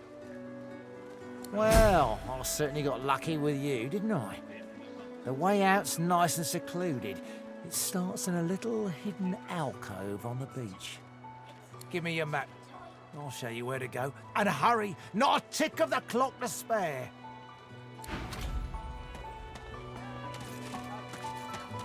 Perfect. Now, teleport me down to the ledge behind me near the tree stump. I'll bring you right after. Oh, we're almost free. Can you taste the ale? Oh, the scent of home. Quickly now, come on.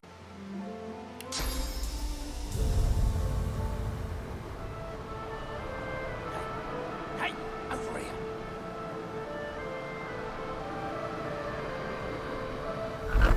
Now, come towards me. I'll teleport you down. I just need to see you clearly. Come close to the edge as you can. Simply perfect. Now, teleport me to that mossy rock across the gulch, just by the torch. You're almost there.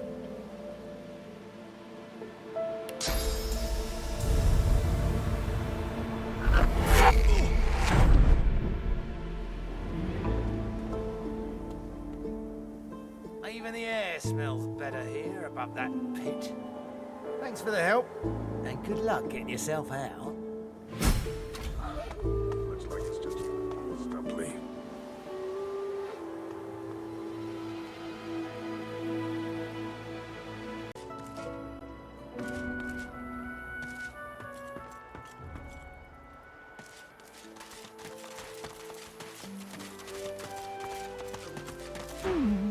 Oh, hey! I'm Buddy. It's no use anyway.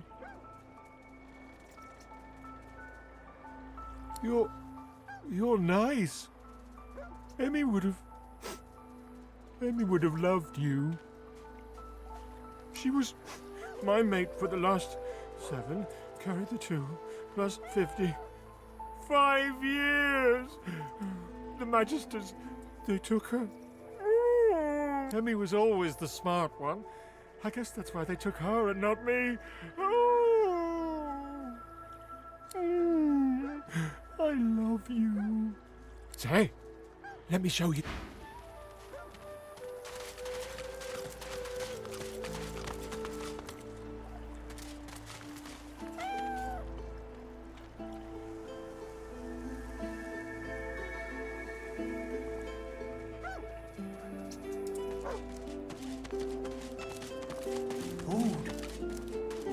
Say, do all lizards smell like oranges, or is it just that crazy fellow with the pointy tail?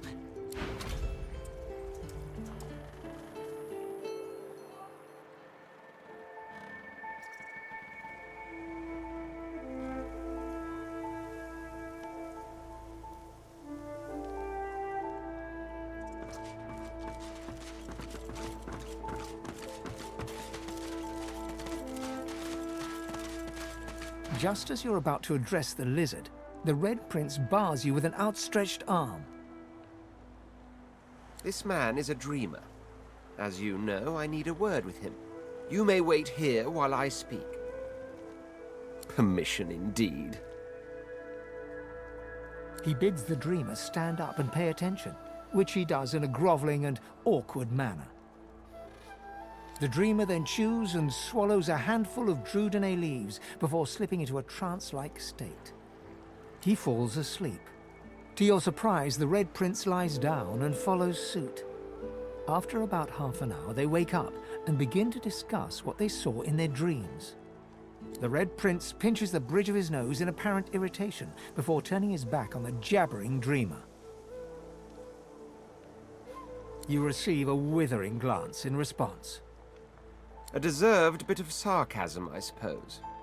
But though this sting-tailed fellow may be a less than stellar specimen in the firmament of dreamers, the dreams themselves prove to be quite elucidating. Turns out I'm being hunted by an enemy I didn't know actually existed. The myth-shrouded House of Shadows. The dreamers, though, they're on my side, and they've visions of me on the throne. Of course it is. I was born with the promise of an empire, and that promise will be kept. But to keep it, I must find a second dreamer. A greater one, a more experienced traveler of the dream world. Bahara is her name, and she resides in the swamplands east of the fort. So, let us make our escape and venture there post-haste. You know, I could tell you all about swamp dreamers too if I chewed that much Drudene. Oh, do hold your prickly tongue. Huh? What? But I was... It was... Please, tell me. Tell me. Why did you wake me? I was so close, so close. So close to the dream. It's been so long. You wouldn't understand. Please, please leave me be. They don't call us dreamers for nothing, I'm afraid. My purpose is to dream, and for that I need to sleep. Now, if you'll excuse me. Supplies? You mean the oranges, I suppose. Though I'd guess Mr. Griff is more upset about the Drudene than the citrus. The Drudene Griff cleverly smuggles into the prison, of course, stuffed inside the oranges.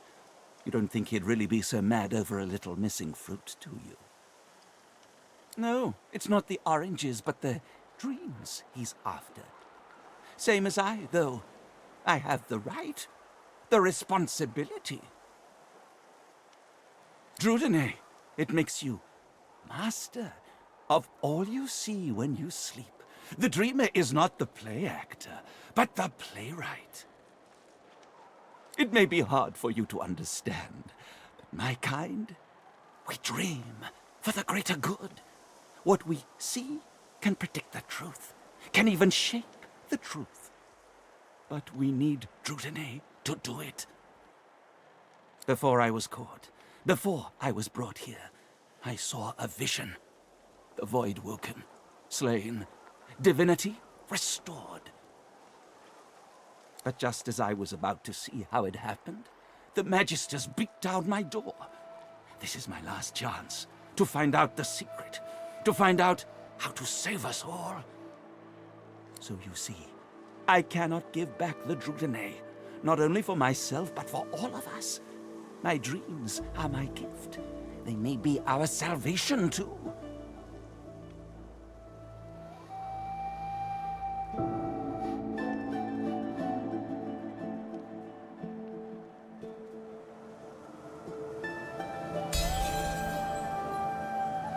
To save a life. Ah, that elven fellow in the cage, I suppose. I knew he'd been suspected, but it all seemed worth it if I could only dream again. Never mind. Take the oranges. The Drudene, that is.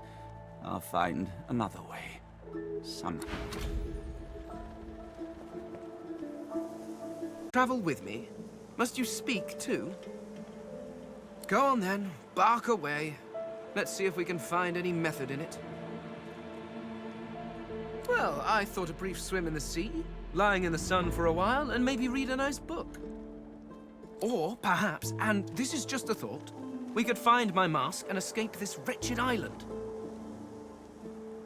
Oh, I think of them as little as possible. As much, I imagine, as you think of gadflies that buzz about you. Not that there is anything wrong with you, of course, just that you're, well, not all that impressive. Well, whatever helps you sleep at night. Regardless, further study will be required. In fact... The skeleton pulls a notebook from his robes and starts scribbling. After a moment, he pauses and looks back to you. Sorry, do carry on. Just act as you do in your natural environment. Simply pretend I'm not here. Ah, this is perhaps the first intelligent question you have asked. After all, one should always try to learn from one's betters. My people are a race far beyond anything that exists in the world today. We seek to master the secrets of the universe. We craft wonders to last through the ages, long after your crude tools have rusted to nothing. I do not know. There are rumors that some have been found at the Black Pits, an oil field on Reaper's Coast. I was trying to uncover the truth when I was waylaid by these magisters. But wherever the artifacts of my people are, I will find them. We have not simply vanished into thin air. There is a great variety among our people. Some are tall and lithe, others short and muscled.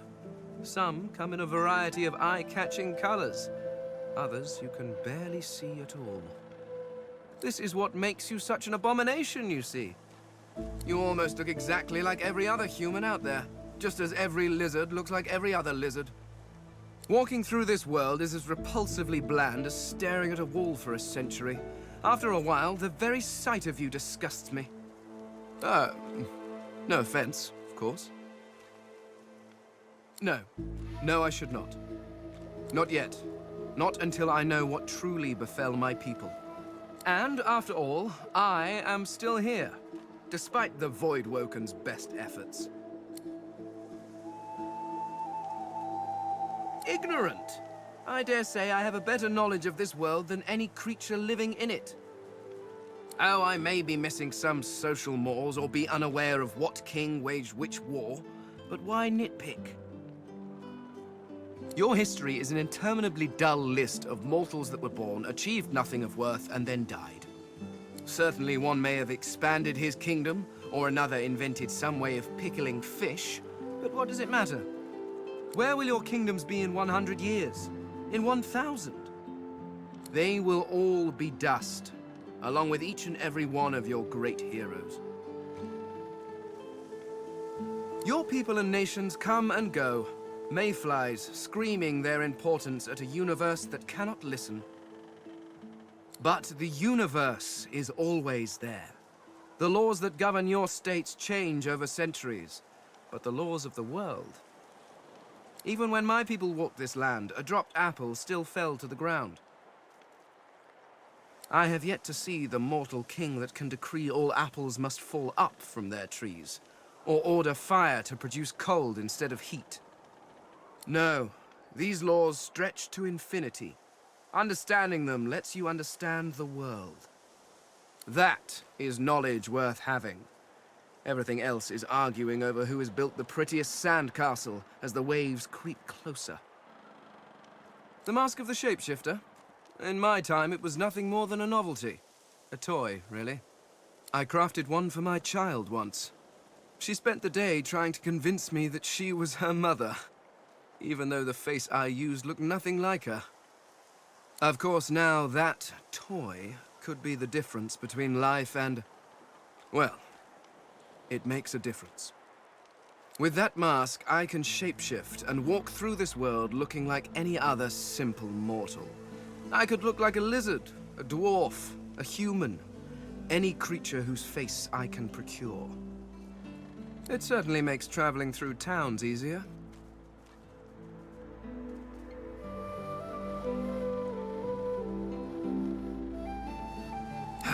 Trust you bloody-minded beasts to turn a child's trinket into a wicked purpose. People like you are the reason it must be recovered. I am using the mask to keep myself safe from the violence of this world. Who knows what evil it could do in the hands of some mortal witch. Fear? Please, why would I fear these creatures? It's a practical choice, nothing more. Moving through this world is so much easier when you don't have to lecture some torch-wielding lunatics on the dangers of an open flame. Oh, it's quite simple. One just acquires a face, a source orb, and combines the two to make a face mask. Combining several of these single face masks along with a source orb will produce a mask of the shapeshifter. Frankly, I'm amazed everyone isn't doing it. Oh, of course there are. How many hundreds of thousands of you people have died over the years? Almost all of them seem to have been disposed of while still wearing perfectly serviceable faces. It's a terrific waste. Still, without the proper tool to remove the face from a corpse, I cannot take advantage of the many cadavers you're providing. So if you happen across anything that seems capable of ripping a face off a body, please do let me know. Are you certain you want to dismiss your companion? Yes, I can imagine it might be somewhat difficult for you to forever be in my shadow. Go on then, play in the sun. I have actual work to do.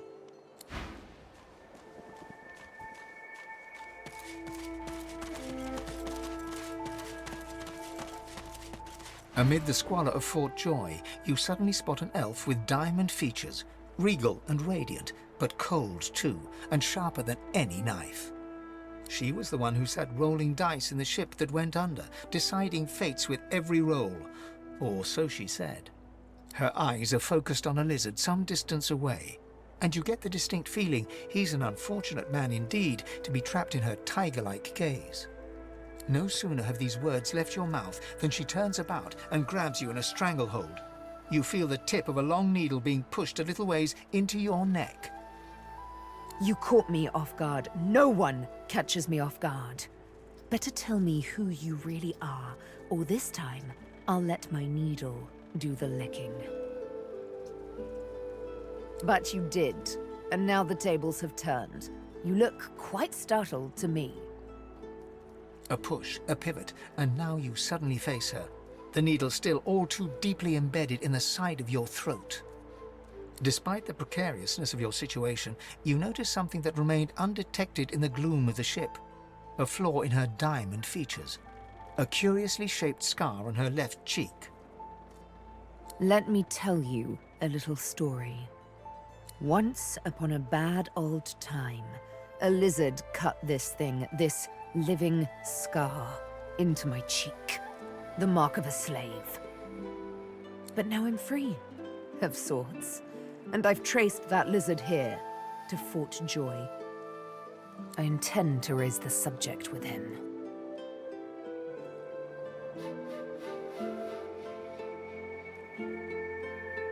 She drives the needle in deeper and whispers. In truth, it does not matter in the least who you really are. You saw me mark my prey. You could warn him, save him, or kill him before I get my chance. That makes you a liability. That makes you needle feed. A bright sparkle of laughter follows your proposal. Ha! How amusing. I admit I had not seen that twist coming. I was certain the pitiful begging was about to begin. Make your case and do it quickly. Why should I join you? Escape? How you do tickle me. Most of the misguided dears around here would argue such a thing is impossible. Well played. Oh, little needle mine, what should I do? Push or pull? The agony of choice. You know what? Today is a rather fine day. Sunshine and an easy breeze. Yes, I'll let you live. I'll even agree to travel with you, provided we talk to that lizard I mentioned. I'm not quite sure the weather will save him. With a casual flick of the wrist, she withdraws the needle from your neck and smiles, as if she just invited you to sit down for tea. Let's discuss our respective roles then, shall we? You, me, and Death will be playing many a round of hide and seek. So, what role would you like me to play? As a rogue, my speciality is stealth, the quick silence of the dagger striking unseen. That said, I'm perfectly lethal wielding any weapon or magic. So, the choice is yours. Suits me fine. Lead on, or better yet, let me take the lead. Then follow me. You're not quite certain you'll ever sleep soundly with Sebille in any sort of proximity, but at least she's on your side, for the moment.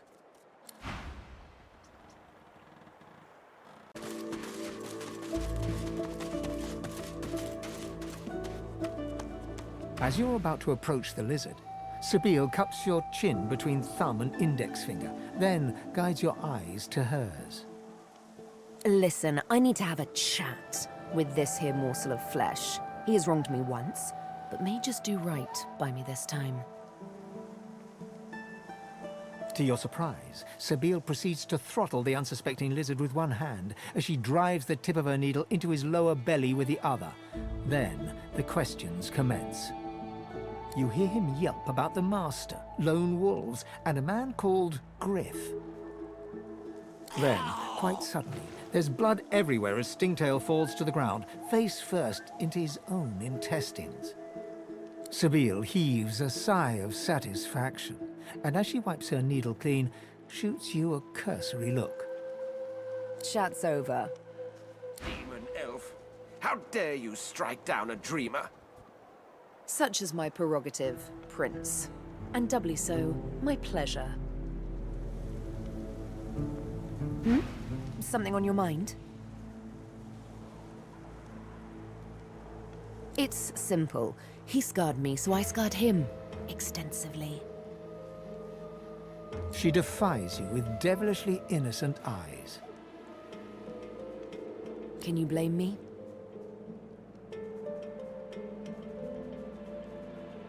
There it is. I was wondering when your spying would make an appearance. Anyway, what's dead is done, so let's move on, shall we? Despite my high hopes, this scar disfigures me still. The search for the master continues, of course. Hungry work, the hunt. And you know what? I'm feeling a bit peckish. Stingtail mentioned a cook, as it happens. Fellow named Griff. 2 birds, 1 stone. How about...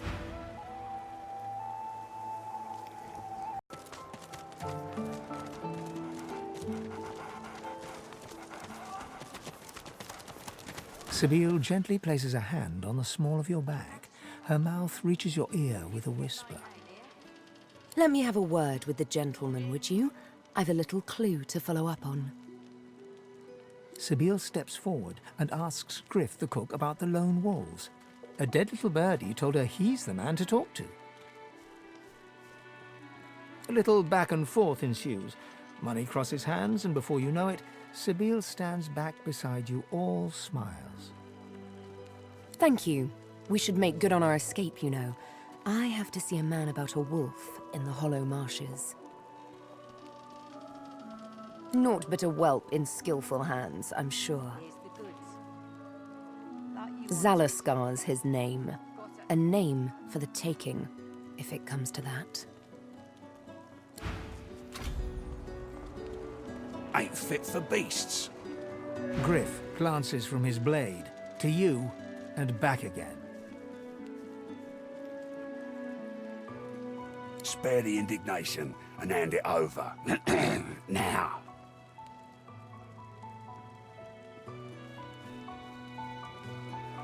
Good boy. Looks like everything's accounted for. Now the important question. Who's the thief? He raises an eyebrow. Looks like someone did my job for me. Your guy's free to go. He should be fine. Eventually.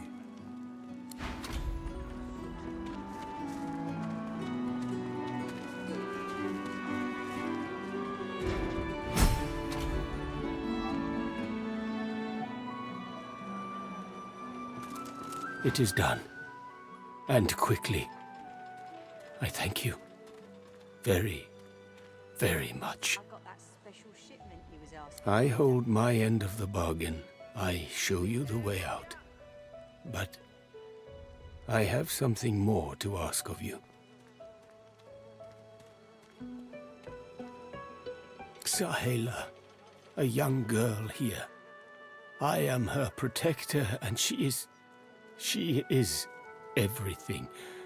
A ruler, a seer, a knower, a child. She cannot be lost here.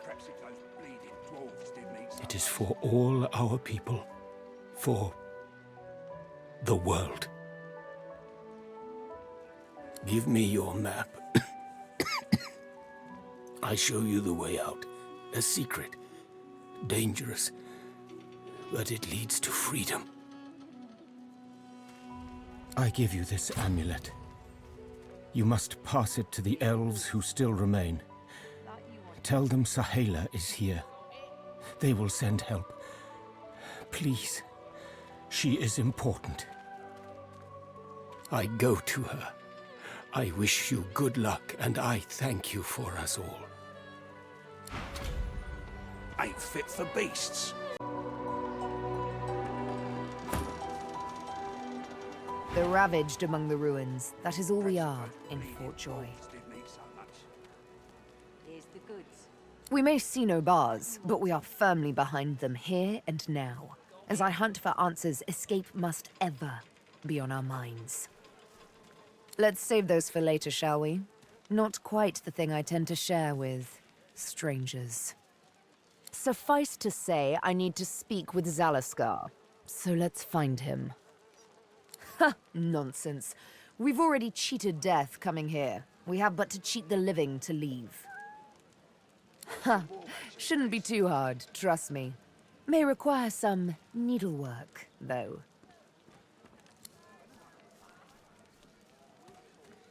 In a final heartbeat. Why? Did you assume I wouldn't? Don't tell anyone where you got Ha! this. As it happens, that invitation is why I let you live. Your flesh is weak. All flesh is weak. But your spirit remained strong as your flesh was being pierced. That I admire. Huh. Hardly. I walked up to the quay, asked for the ship to Fort Joy, and declared myself a sorcerer. I'm here to hunt, remember? Here to play a game of tic-tac-terminate with a special certain someone. My, I did get you all worked up, didn't I? Afraid you won't be able to sleep tonight. She pulls her hand away, quickly and violently, as if bitten by a snake. No, it's fine. I don't know why I did that. I suppose I'm a bit skittish from time to time. Skittish like a cat that's seen too much unkindness.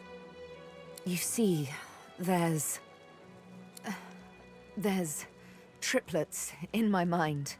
The woman I am, the woman I must be, the woman I long to be. Like all sisters, they do tend to be at odds with one another. From time to precious time.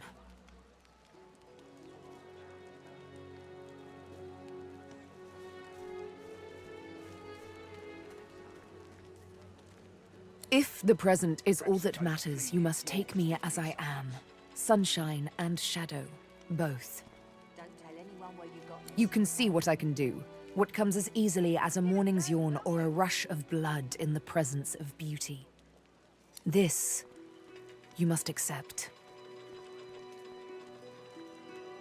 Thank you. How romantic a concession to let a woman kill when she so pleases. Deplorable surrounding for an agreeable conversation, but go ahead. I intend to rule an empire one day, not a tiny outcropping in the sea, lording over gulls and guppy fish. To that end, I suggest we focus on the obvious. A farewell to Fort Joy and a hello to the mainland. As am I. A prince should die of old age or on the battlefield. Anything else could be construed as weakness of character. That said, I've the distinct feeling I wasn't meant to die today, for despite your heroics, I was still cast into the water. I sank. But there was something in the water. A voice made of air that soothed my flooding lungs. There was sudden light, warmth, life. Truly, how intriguing. To hear a voice whilst drowning is a rather specific delusion to share, is it not? Still, I wonder if... He hesitates. Are you a religious person? A pity. Religious persons tend to be all too self-important in their supposed humility. As for myself, I perform the ancient rites of prayer and ceremony with a kind of languid indulgence. After all, when one is revered by many as a living god oneself, public deprecation would be needlessly self-important as well, wouldn't you say? There was a small incident which prompted my many rivals to move against me. Technically, they had the letter of the law on their side. Such a nuisance, the law. Quite necessary to keep the common in line, of course, but one such as myself it should exempt as a matter of course.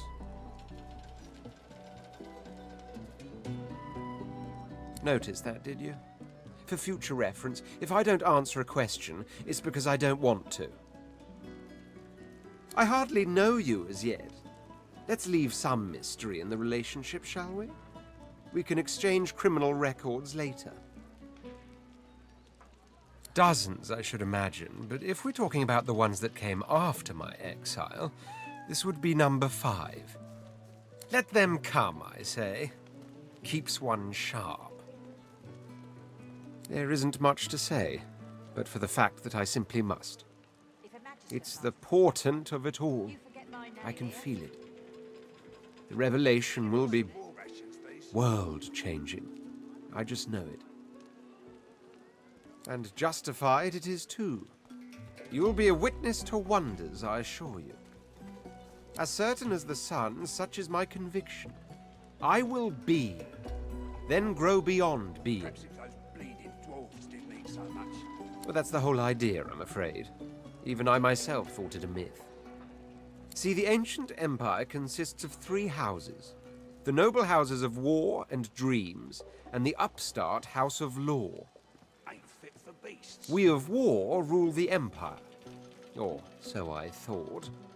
For if the warnings I was given are true, there's not only such a thing as the House of Shadows, it also pulls the strings, and it seeks to string me up first chance it gets.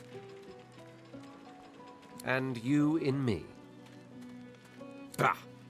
I should whip her till she's as red-skinned as I am, then leave her for the birds to peck clean. But there are broad waters between should and shall at the present, and I'm nothing if not a patient prince. It's forgiving that I've more trouble with. Still, you bewilder me just as much, don't you know? It was you who invited little Miss Needlework into the fold. Do you mean to tell me you're comfortable with what she's done? Worse than war rations, these. Of course he did. Like he was bid to. By a master. By a higher force than he. Here's the goods. Doesn't bother you one bit, indeed? To see a sir cut down by a slave? A person by a plod? Preposterous! I'd say we're making good progress already, no? I am too, I must say. Good to know someone's got your back when the going's tough. Well, I've got a contract to complete. After that, getting the hell out of Fort Misery seems the best option. I figure we track down my inside man, and then we take it from there. Ifan shrugs off his backpack and reaches into its depths. After rummaging around, he holds out a tattered page to you, upon which you can see a broken wax seal in the shape of a wolf's paw. Have a read of my contract and find out.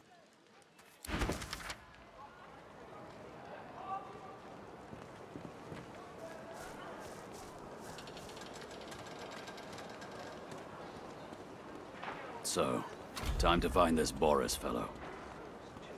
Ah, you've read my contract. What does that look in your eye mean? He raises an eyebrow and folds his arms, appraising you. Me, not you. It's my contract. But you can come along for the ride. Good to know. And likewise, with whatever errands of your own you have. Tired of the viewing here yet? I got that special shipment you was asking after. He freezes and shoots you a wary glance, looking for all the world like a wild animal caught in the lantern light of a racing carriage. Well, why not? Go ahead. Ifan begins counting on his fingers and muttering to himself. This goes on for quite some time.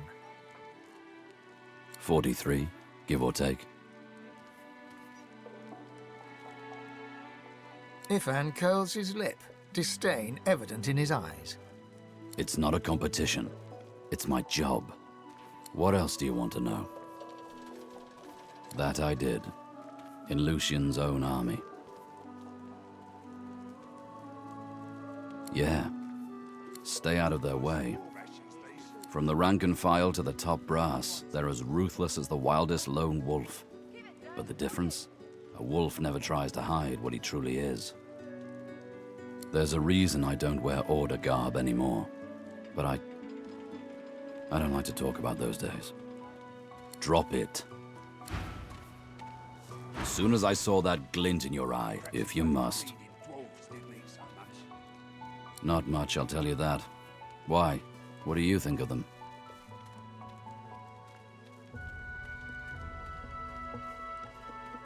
Don't tell anyone where you got this, okay? Huh. Sharp eyes, lad. But they can't keep the likes of us locked up too long, I'll wager. Come on, let's poke around and see if we can sniff out some blind spots in their surveillance.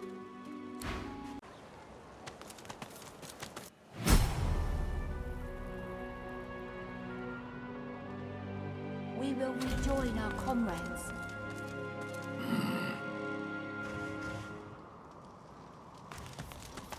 Nice. Just nice. Hoping the next batch is better than nice.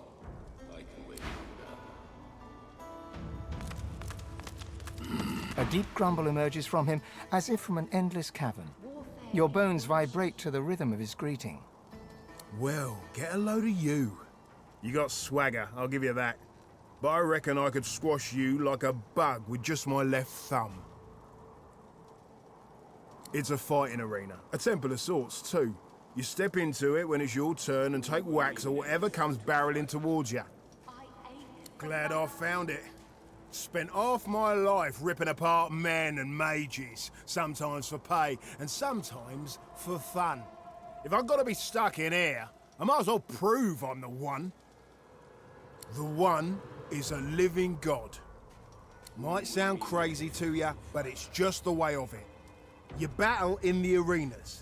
You get divine power if you come out on top.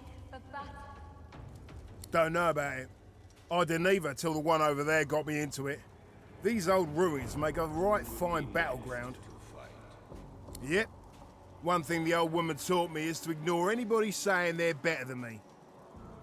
And let me tell you, runt, by the looks of you, I ain't got no reason to stop believing her now. He grumbles what sounds like a farewell. She sizes you up as you approach. Her eyes narrow. You've yet to experience the joy and pain of true combat, I see. Is that so?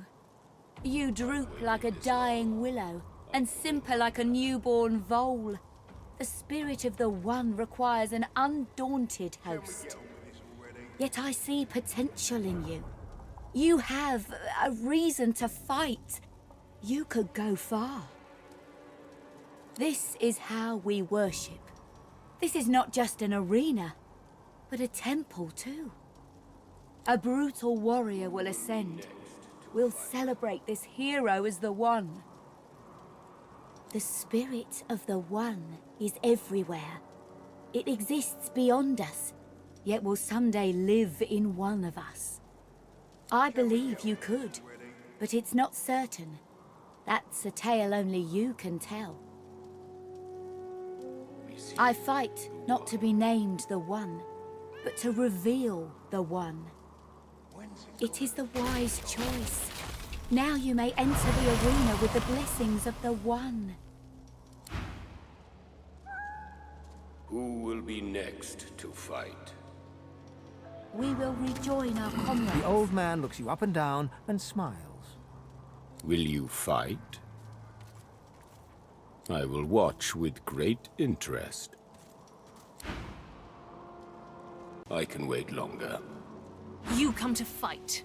You come to prove yourself. You come to be worthy.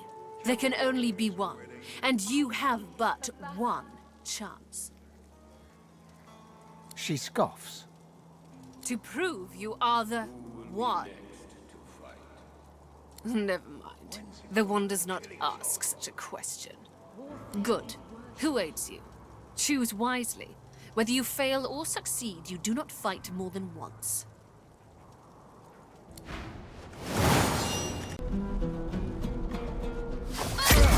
That was easy.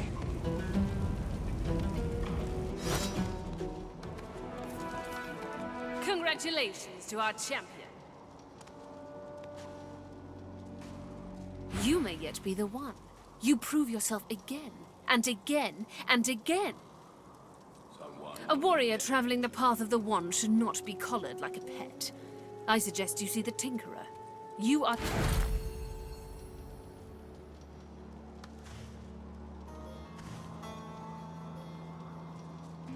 There is no shame in loss. We will yet reveal the One. You don't become the One by winning just a match or two. Someone will yet be chosen.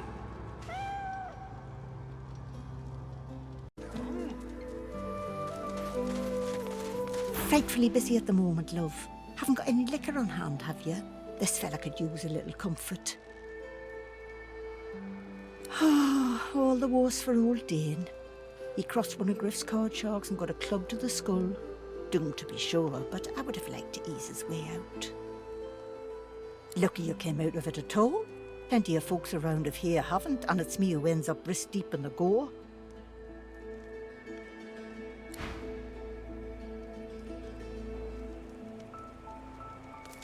Best now, you pay yourself.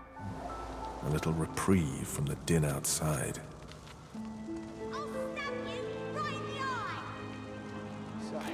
You are in the wrong place, Pinky.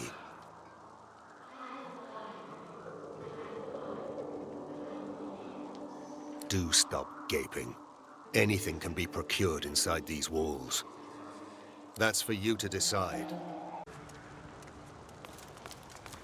You're too slow! A human? You stink.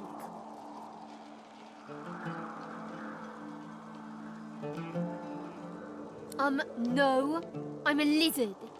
I just didn't grow my scales yet. Yes, you were. Now get human. Whack! Back, evil ogre, or I'll get you with my sword! I'll spare you this time, beast, but don't cross me again. Ever! You're really fun. Hey, I'm gonna hide somewhere in the cave, and you come find me. Ready? Go!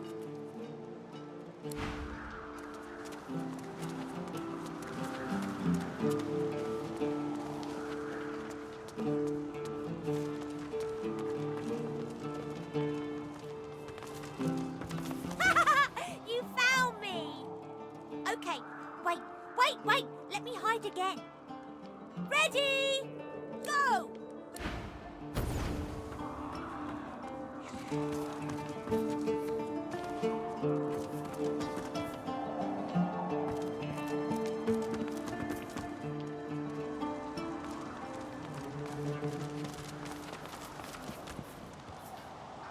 No one tells me there are so many children in this Fort Joy. Your kind I handle, but small ones. Stay in this cave a while longer. Provoke Modi, the wild one who runs like his clothes catch fire. This is very good. Sahela is all right. I still protect her. She does not die here. She does not die here. Thank you. Do not forget what I ask of you. Sahela cannot stay here. She is too important, too rare. Our people must find her. I am very weak now. And Sahela says we stay. I do not go where she does not lead. It is not devotion to Sahela, it is devotion to all, to the world. She is very special. She sees how we will survive, the void woken, the dead divine. She leads us back home. I never hear her speak something untrue. She sees what others cannot, and she sees our salvation. All of luck to you. Do not forget what I give you. Take it to the elves who roam the mainland. They come here. They save her. They save all of us.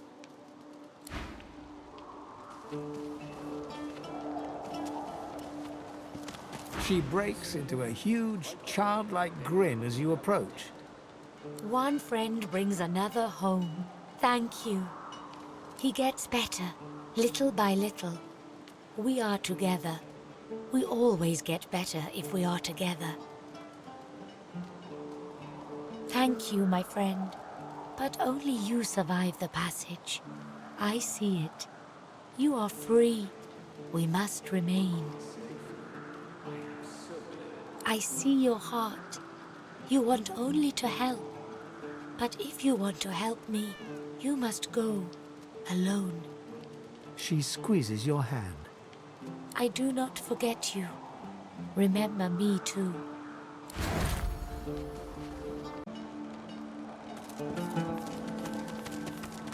Thank you for your help with that, thug.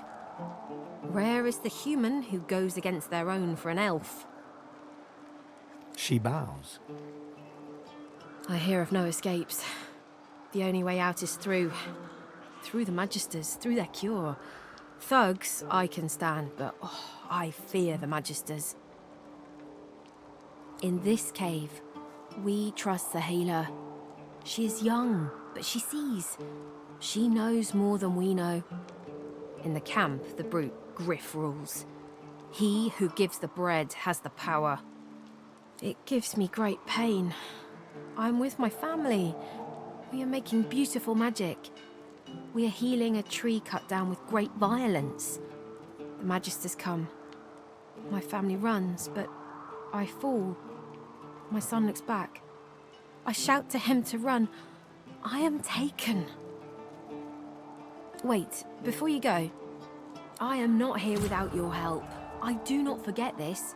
For you, a prize. I save it for a special occasion, but I can think of no finer occasion than this. Thank you. You're really smart. I bet. You know what? I bet my best friend would really, really, really like you, come on, I'll introduce you. I know how to spell introduce. It's I-N-T-R-O-D-U-C-E.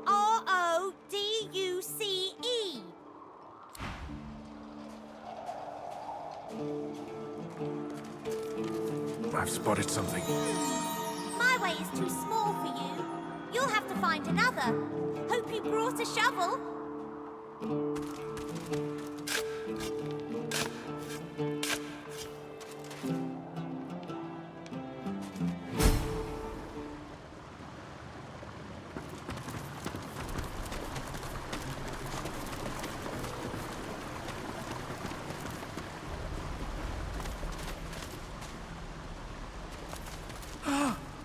You're back. And you brought... But who's this? You! Tell me true. Stand you with the Source Hunters, or do you serve the tyrant Brachus Rex? 1,000 years? Gods, the walls of this pit have leached a whole millennium from me. I haven't seen a living soul in all that time. What a strange notion. A wicked king it was, Brachus Rex by name. The Order of the Source Hunters discovered a great horror upon this prison isle, and I was sent to stop it. Yet my failure was absolute. I am not fit to bear the insignia of the Source Hunters any longer. Please, good sir, you must free me. Prise this spear from my chest, where it has been stuck fast for the last 1,000 years. Seize the spear. End this degradation. I beg you. Wither, this is my new friend. He's really smart. You'll like him a lot. Please, small child, leave me to my ruminations. But he's really nice and tall. Maybe he can even help you with that thing. Why? A grown friend? You brought an adult here. Good gods. Can it be?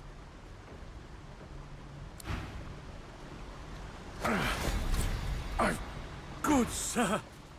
You've set my body free. Free to crumble to dust at last. But my spirit... Blast! I remain trapped in this mouldering skeleton yet. A spell most terrible. I have heard of such magic, but have never known anyone so foul as to employ it. Brachus Rex, may maggots lace his entrails. After he interred me in this cell, he must have drawn my very soul away from me and stored it elsewhere in the fort. Thus he has bound me entirely to the mundane realm. But I know this place well. I could lead you to its likely location. In turn, you would find a path straight out of this fort. My freedom for yours. What say you? Marvelous, my friend. Marvelous. You'll first have to get inside the fort itself. There's a secret switch on a statue of the Seven in the courtyard. Surely you know it. The switch will open a hatch, and you'll be led into the prison's main floor. I suspect that within Brachus's phylactery room, you will find the container which ensnares my soul. He has likely disguised it well, but search there for another hidden switch. Brachus would have made me a supplicant, a slave to these walls. With your help, I'll die. At last. With dignity. I was fully briefed about this awful place before I came. My goal was to destroy the fiend who had been marshalling the world's most unwholesome weapons and magic into an army he intended to use against the realm. I never thought I would become one of his victims, and yet, here I am. Fort Joy is a dangerous place, my friend. Dangerous indeed. Brachus used this place to build an arsenal of terrible weaponry as yet unseen in our world. Here, he and his researchers crafted punishments and snares contrary to human dignity. Objects that could contain souls, wands that could purge the very essence from sorcerers. My order would never have used such barbaric magic against our enemies.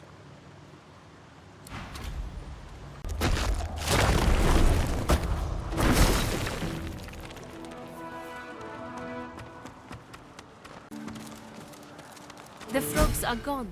The children shall be safer. I see the good in you. I see all of you.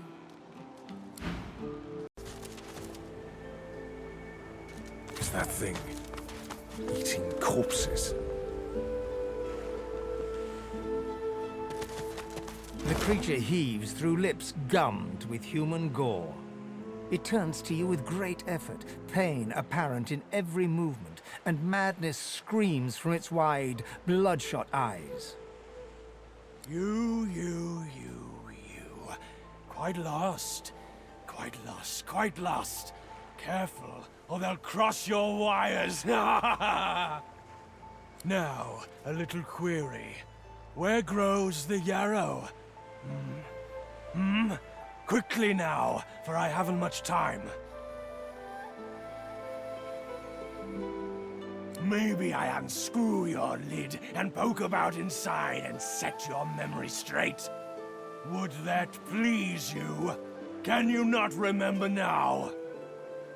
Ugh! Where does the yarrow...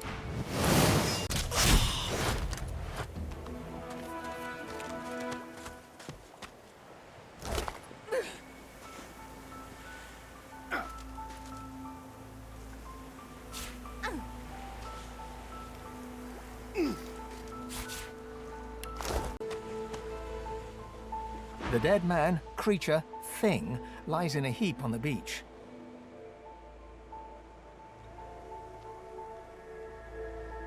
Whatever it was too dangerous to be allowed to live. Once that was a person. A sorcerer, perhaps.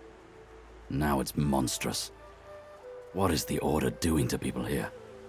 His obsession with yarrows suggests he wasn't entirely mad. Perhaps something of his old personality remained. Greetings, child. I find myself in your so-called divine lands, yet I feel his absence deep in my heart all the same. You may feel like an inmate here, but you and your captors are the same stuff, in race and customs, if not heart. You'll see what... Exactly. Didn't I? You there? I'm looking for an inmate. He wears a large bronze ring with a dragon stamped into it. Name of Migo. Have you seen him? You have seen him? Tell me, where was he? And you're very sure it was him?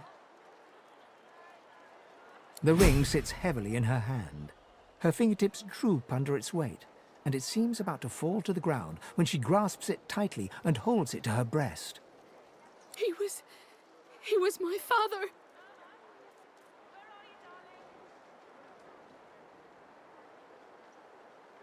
Beast? This can't be. You said he was upon the beach, yes? I need to have a look myself. This simply can't be.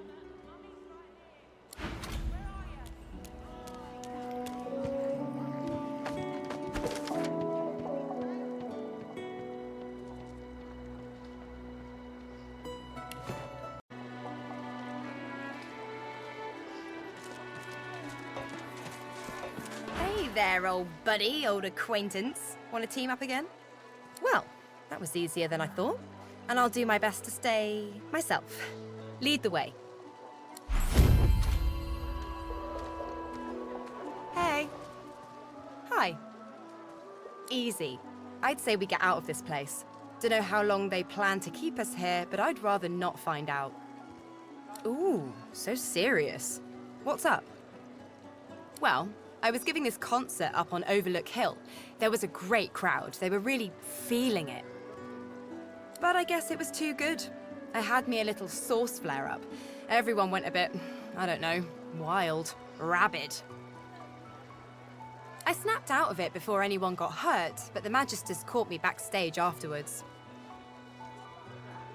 At least I went down doing what I loved.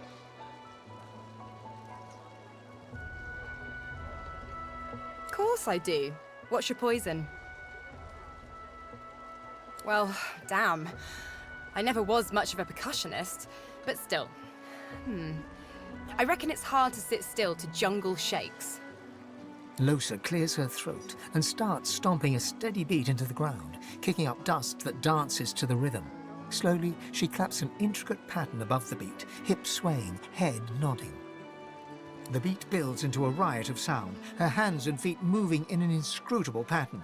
She takes a deep breath and starts humming above the rhythm, a sound like a train, like a flock of birds, like nothing else. Savage hearts and it's... and a savage... Oh! I can't. It isn't that. Never mind. Let's just... We should keep moving. How very sweet of you to notice. I know, it's weird. One of the many side effects of the visitor upstairs. She drums on her forehead with 2 fingers, smiles grimly, and shrugs. They used to be blue. Oh well.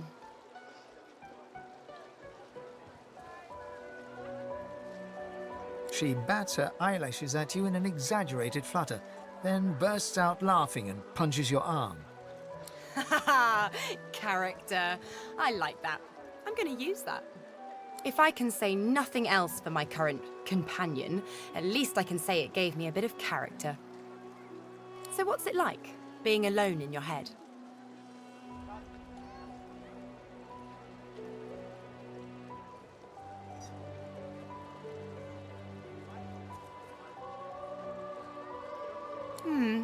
People say that. Nope, this one doesn't talk to me. It talks through me. You'll know it when you see it. What were you thinking, messing with Griff's brutes, anyhow? Our healer's walk is never done. Out my face, or I'll punch your lights out. He smacks your hand away, refusing the potion. You're trying to kill me, ain't you? Get!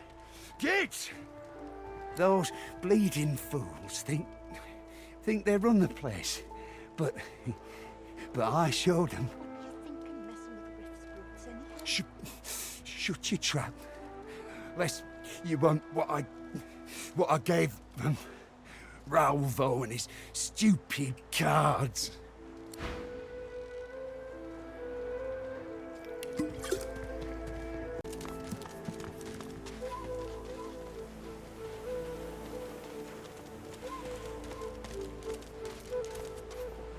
What did they do to him? What did they do to him? Leave me be! Leave! You there, foot slug!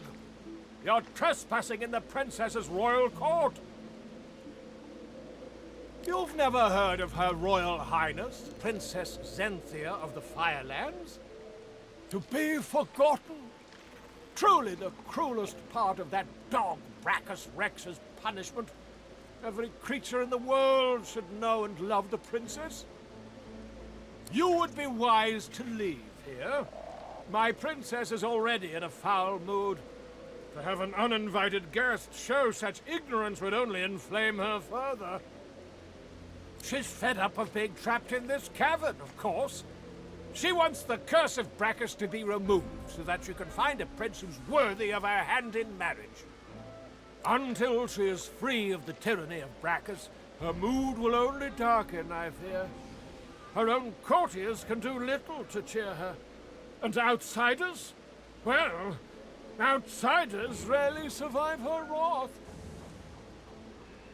Truly? Then perhaps the tyrant has fallen, and my princess might be free. Be sure to tell her. It'll raise her spirits no end.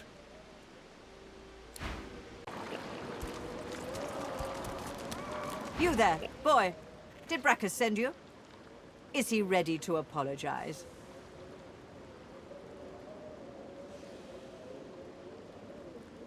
He's gone? You're absolutely, positively sure? That means I'm free. I can take suitors, find myself a real prince. Not like that scoundrel Brachus. I've lost too much time on that wastrel Bracchus as it is. Take this proclamation and see that all hear of it. Princess Zenthia of the Firelands is free once more. Go now. I expect the most eligible kings and suitors to be petitioning for my hand in marriage as soon as possible.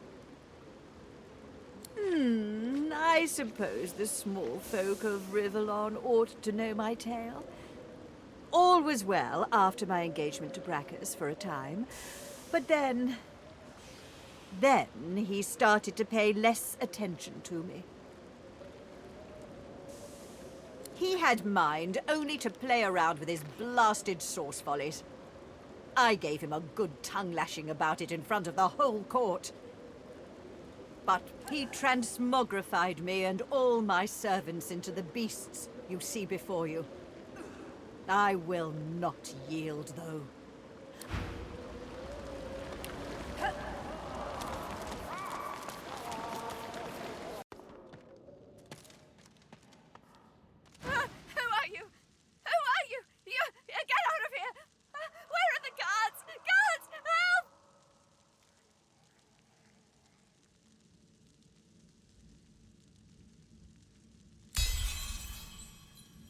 All right, I just... They do terrible things here. If they think for a second I'm trying to escape again, they'll do to me what they did to him. Not seen, heard. There's a man over there. They tortured him, questioned him. Seekers, something about God woken. He didn't know anything, but they didn't care. I heard his screams. I heard something eating him from the inside. No. It can't happen to me. It can't. Shh! You can't escape. Don't you know what's outside the fort? I tried to leave. I heard of a shelter in the hollow marshes, a place where sorcerers could go. The undead had their hands on me in 5 minutes. Shredding, tearing. I came limping back and now... Outside the bones are gnashing. In here the magisters are cutting, slicing, grinding, smashing. What to do? What to do? Poor thing. Poor fool. I hope it's an easy death then. Decapitation. Yes, I do wish that for you. No, take care. Take care.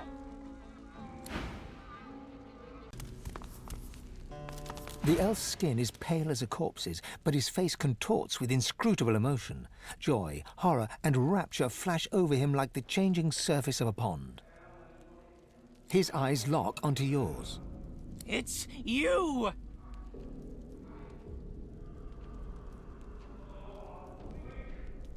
He spasms suddenly. They're eating holes in my mind. They're making tunnels. This is how she makes them. This is how she does it. But you... A single tear rolls down his cheek. I'm not the last. The bishop doesn't count. No, he doesn't count. I'm done for, but you... There's still hope. He screws up his face, as though trying to see a small dot on a far horizon. You? Why, you're everything. You need to go. Dallas, after she took me, she did something. My head. I feel like someone's rummaged their fingers through my skull. Get out while you can. Oh, love, I'm wrecked. Can't go. Couldn't move my feet. As likely to stab you in the neck as shake your hand. He giggles coquettishly, then bellows like a bear. Leave! Oh, hi! Oh, you! Oh, hi! Are you here for the pointy lock undoer? Oh, good.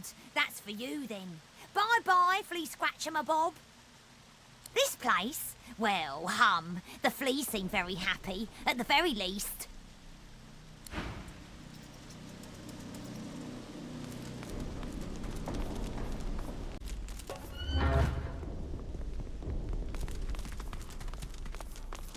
Get that girl and her head sucker out of here. I guess he's talking about you? Let's just see about that. Hey, loudmouth, what gives?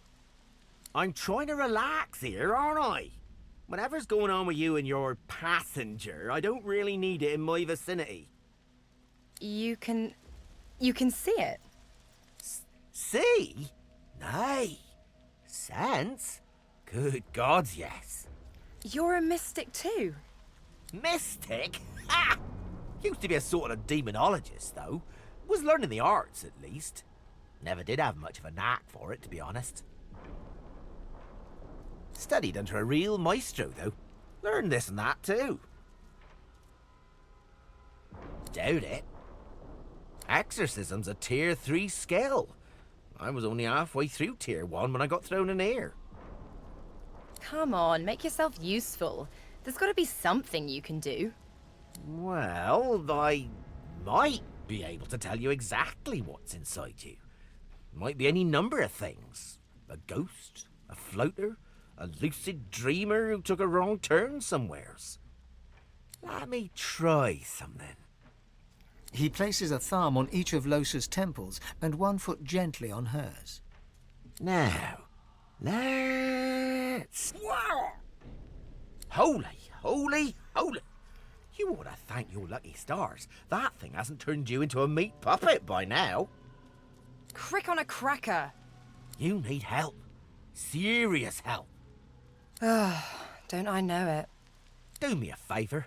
Get out of here and hie ye to the north of Driftwood. My old master was hot on the heels of something there, and if anyone can help you, he can. Driftwood, Old Master, Hot Hills. Got it. I don't dare say it now. Not while our guest is listening. Don't you worry. With something like that inside you, Loser, he'll either come to you, or you'll be drawn to him soon enough. It isn't right. All right, then. Isn't right to save the entire realm from divine, damned chaos?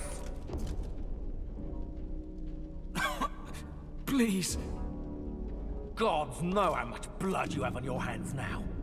You can't let them go. This is our only hope against the Void Woken. I ought to feed you to my hounds for this treachery. Sorcerer! What do you think you're doing, prowling around inside the fort?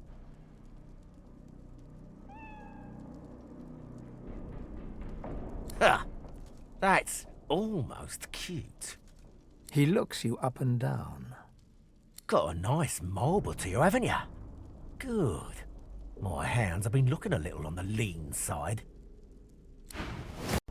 Muffled sounds suggest that this scuffed old door leads up to the fort's main floor. It's bound to be crawling with magisters.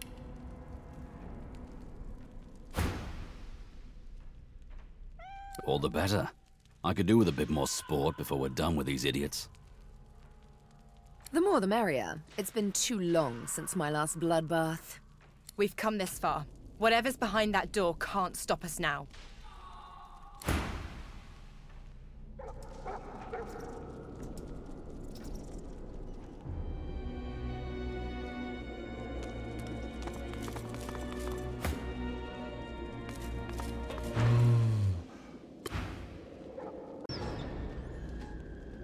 The creature before you stares with sightless eyes and leans from side to side, like a puppet without strings. I thought I'd seen the worst that life can offer. I was wrong.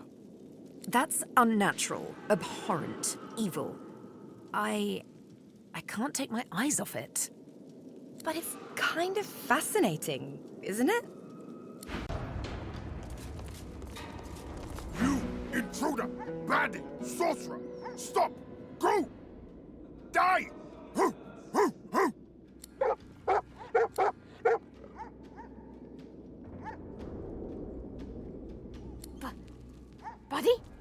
Emmy, fall back!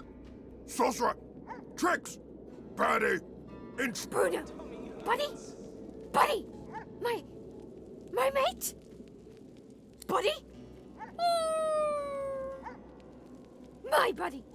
But... work... search... sorcerers? Why? Buddy! Emmy, no! Sorcerer! Bad! Baddies! Right! Wrong! Wrong! Bruno! I miss my buddy. You! Sorcerer! Go! Emmy! Crying! A dog is quietly curled in the corner of the cage, seemingly trying to make itself as small as possible. Please, don't hurt me! But I might hurt you. You smell like what they feed me. They changed me. They made me want to hurt people. A low growl. The dog starts to salivate and lick his chops. His eyes go hard and cold. Suddenly, he seems to remember himself and whines. They did something to me. They made me want to hurt people. People who smell like you. I don't want to hurt anyone. I'm afraid. If I leave, I might hurt someone. If I stay, they'll make me into one of their monsters. I'm better off dead. Hello?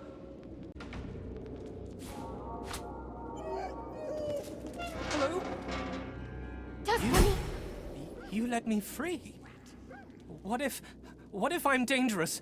What if I hurt somebody? What if I hurt you? They fed me horrible things. Meat from people. I didn't want to eat it, but they do something to it that makes it irresistible. Even you, the one who saved me, I can picture sinking my teeth into you, ripping the flesh apart, swallowing it down. I'm scared. I'm not myself anymore. I have these cravings. I can't be trusted. A low growl. The dog starts to salivate and lick his chops. His eyes go hard and cold. Suddenly, he seems to remember himself and whines. This is awful. I can't go back into the world like this. Please, just put me down. I won't be party to this. It's suicide. Fine. This poor pooch deserves a little peace. This is not justice. Birdie does not deserve to die.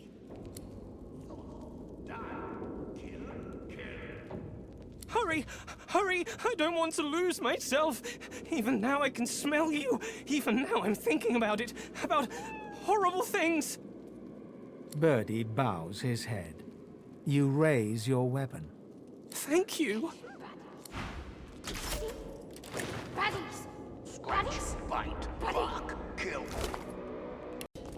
Scratch, bite, bark, kill.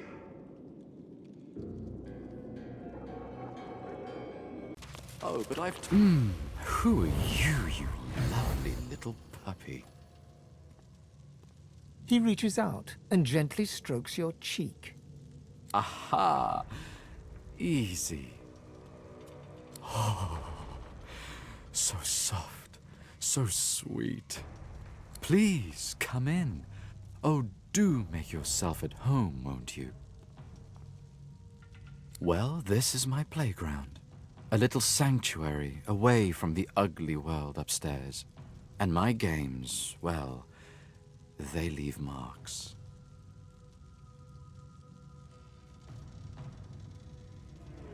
You're not listening, darling. Perhaps we should start with making a little more space within those ears of yours. Come, darlings. Time to die for... You again, mister. I don't like it down here. Don't like it at all. A bad man found me on the beach and brought me here. But I slipped away as soon as we got here. I just want to get out. The noises out there. Please help me get out. I just want to go to the beach and play with my shells again. But that grate is too heavy for me. Looks like this place has been sealed up for a century or two. There could be a good reason why no one dared to enter in the meantime. You sense a great whirl of energy within the jar. From its depths, a faint voice howls. This must be the container that holds Lord Withermore's soul. Such a powerful relic is worth protecting. It would be cruel to keep a man's soul when we could easily free it. Does our word mean nothing? Destroy the jar.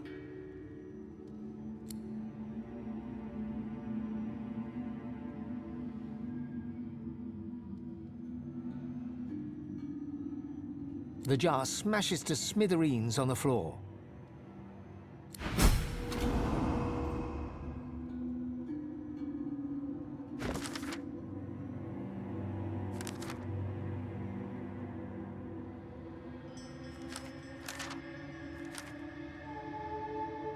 What the flying hell? Karen, you said this way was clear. But that's what the log said, sir. No one's offered us to be here. Well, the log was wrong, you idiot. I hope for your sake no one will miss him.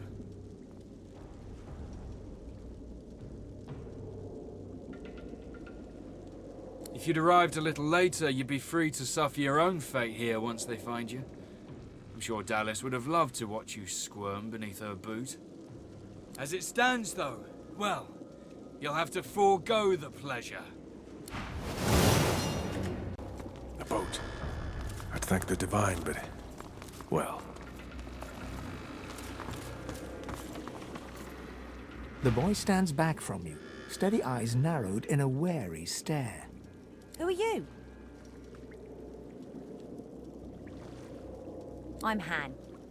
So, you helped me out just there, and I'd like to return the favour. You want to get out of here? I've a boat here with plenty of room. Let's go. There's a place not far from here that's safe enough for our kind. It's out in the swamps. Ain't a home, but you can breathe for a minute and figure out what to do next. Let's go already. Came in to help someone escape and got nabbed before I could sneak back out. I'd ask you the same question, but we're a little short on time here. I know someone on the outside. She might be able to help you too, if we make it out of here. Guy named Verdas. He was close to some people I know. I was too late, though. The Magisters got him. They left precious little of him behind. You're telling me. Jump in the boat and I'll take the oars.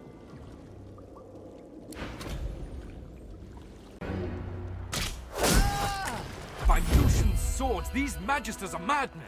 You all right? I'm glad to hear it. It was good to have you on my side. We showed those maniacs what's what, eh? He pauses a moment to wipe a thick mixture of sweat and blood from his brow before continuing. I still can't believe they had the gall to attack me. It's high treason to go after a paladin like that. We're divine order, gods damn it. Our superiors will be very interested to hear this. Our Grand Master, for one. Lord Ken would never stand for this kind of nonsense. The thing is, people on the mainland don't know what goes on here. Never would have believed it myself until I saw it with my own eyes. But we've stood about talking long enough. And this place is no roadside tavern. It's certain death if we keep lingering. First things first, I need to get the lay of the land inside Fort Joy. I was sent here to make an official report on what exactly goes on here, and I don't intend to run away now. After that, though, and without the Magister's help, there's nowhere to go but the hollow marshes. They say they're haunted, but I don't believe in bogeymen. I was once told there's an old harbour on the far side of the island, and where there's a harbour, there may be a boat. I must be off, and so should you. Best of luck to you. You deserve better than this place.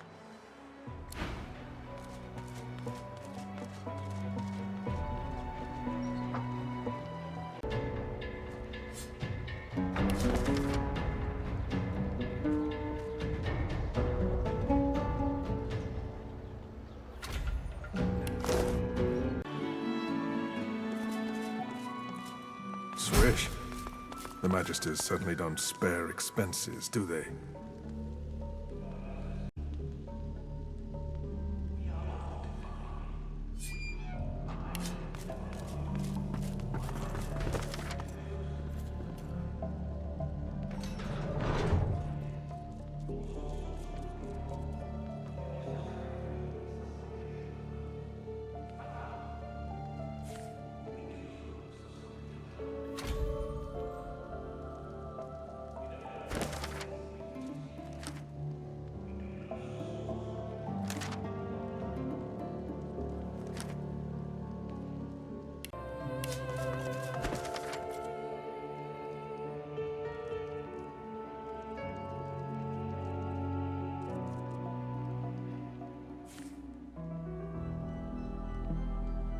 Will be gone. But your sacrifice will mean the salvation of hundreds, thousands. You will be cured of something entirely dangerous. We don't know from whence these beasts came, but we do know Source calls them.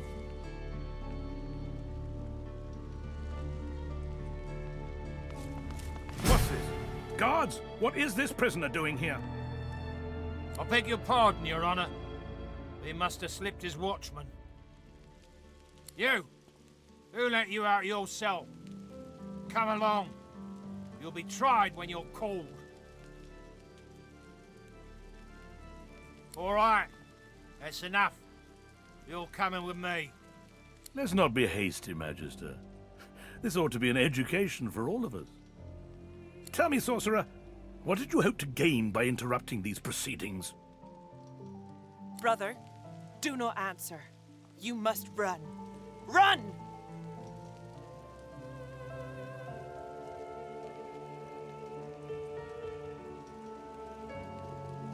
The only travesty is that anyone could be unwilling to sacrifice what must be sacrificed. All that you give up, you give back to the realm. It's very simple, and very selfish to refuse.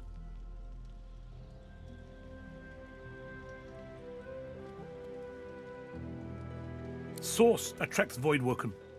Voidwoken bring death. As long as Source is contained, the Voidwoken will remain at bay.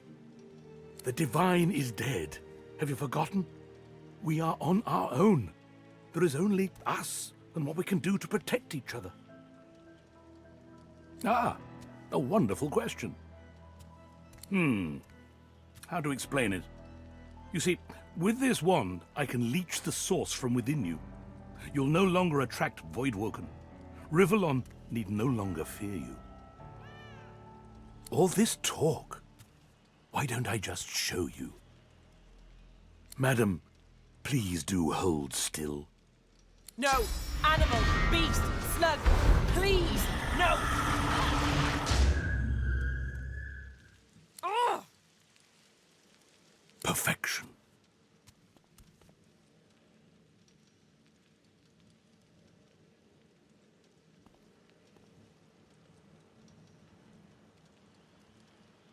I imagine it's quite hard for you to fathom.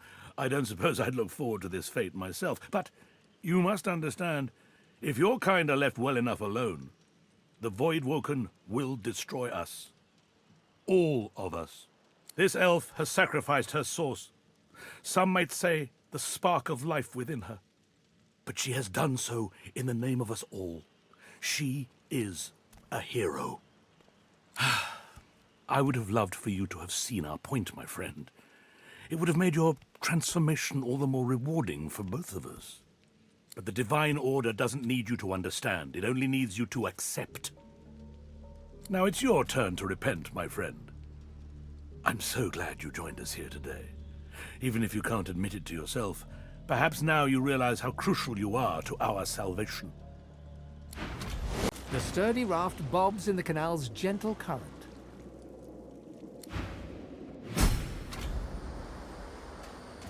We made it out. Good. Better get a move on to safety before anything spots us. He gives you a searching look. Trust's more valuable than coin round here. You helped me, so I hope I'm making the right choice in trusting you. You need a place to lay low for a while. I know a safe enough place. My friends there are all in pretty bad shape, but it's safer than out here, that's for sure. Oh, they're seekers. Don't know what that really means, come to think of it. They're kind, though. Magisters kicked them something fierce, but still they gave me water and bread and shelter when I needed it. Badlands. Even Magisters stay away. Well, usually. They figure any sorcerers who head in here are as good as dead. For the most part, they're not wrong. Only one tiny hidden nook is safe. Hand me a map and I'll mark the way. But be careful. They don't notice me most of the time. But I wouldn't lay any bets on your chances. Beasts, spectres, bones, even void-woken sometimes. Seen things in here I've never even read about in fairy tales. Even saw a winter dragon once, but I make sure nobody sees me. No offence, but I'm safer alone.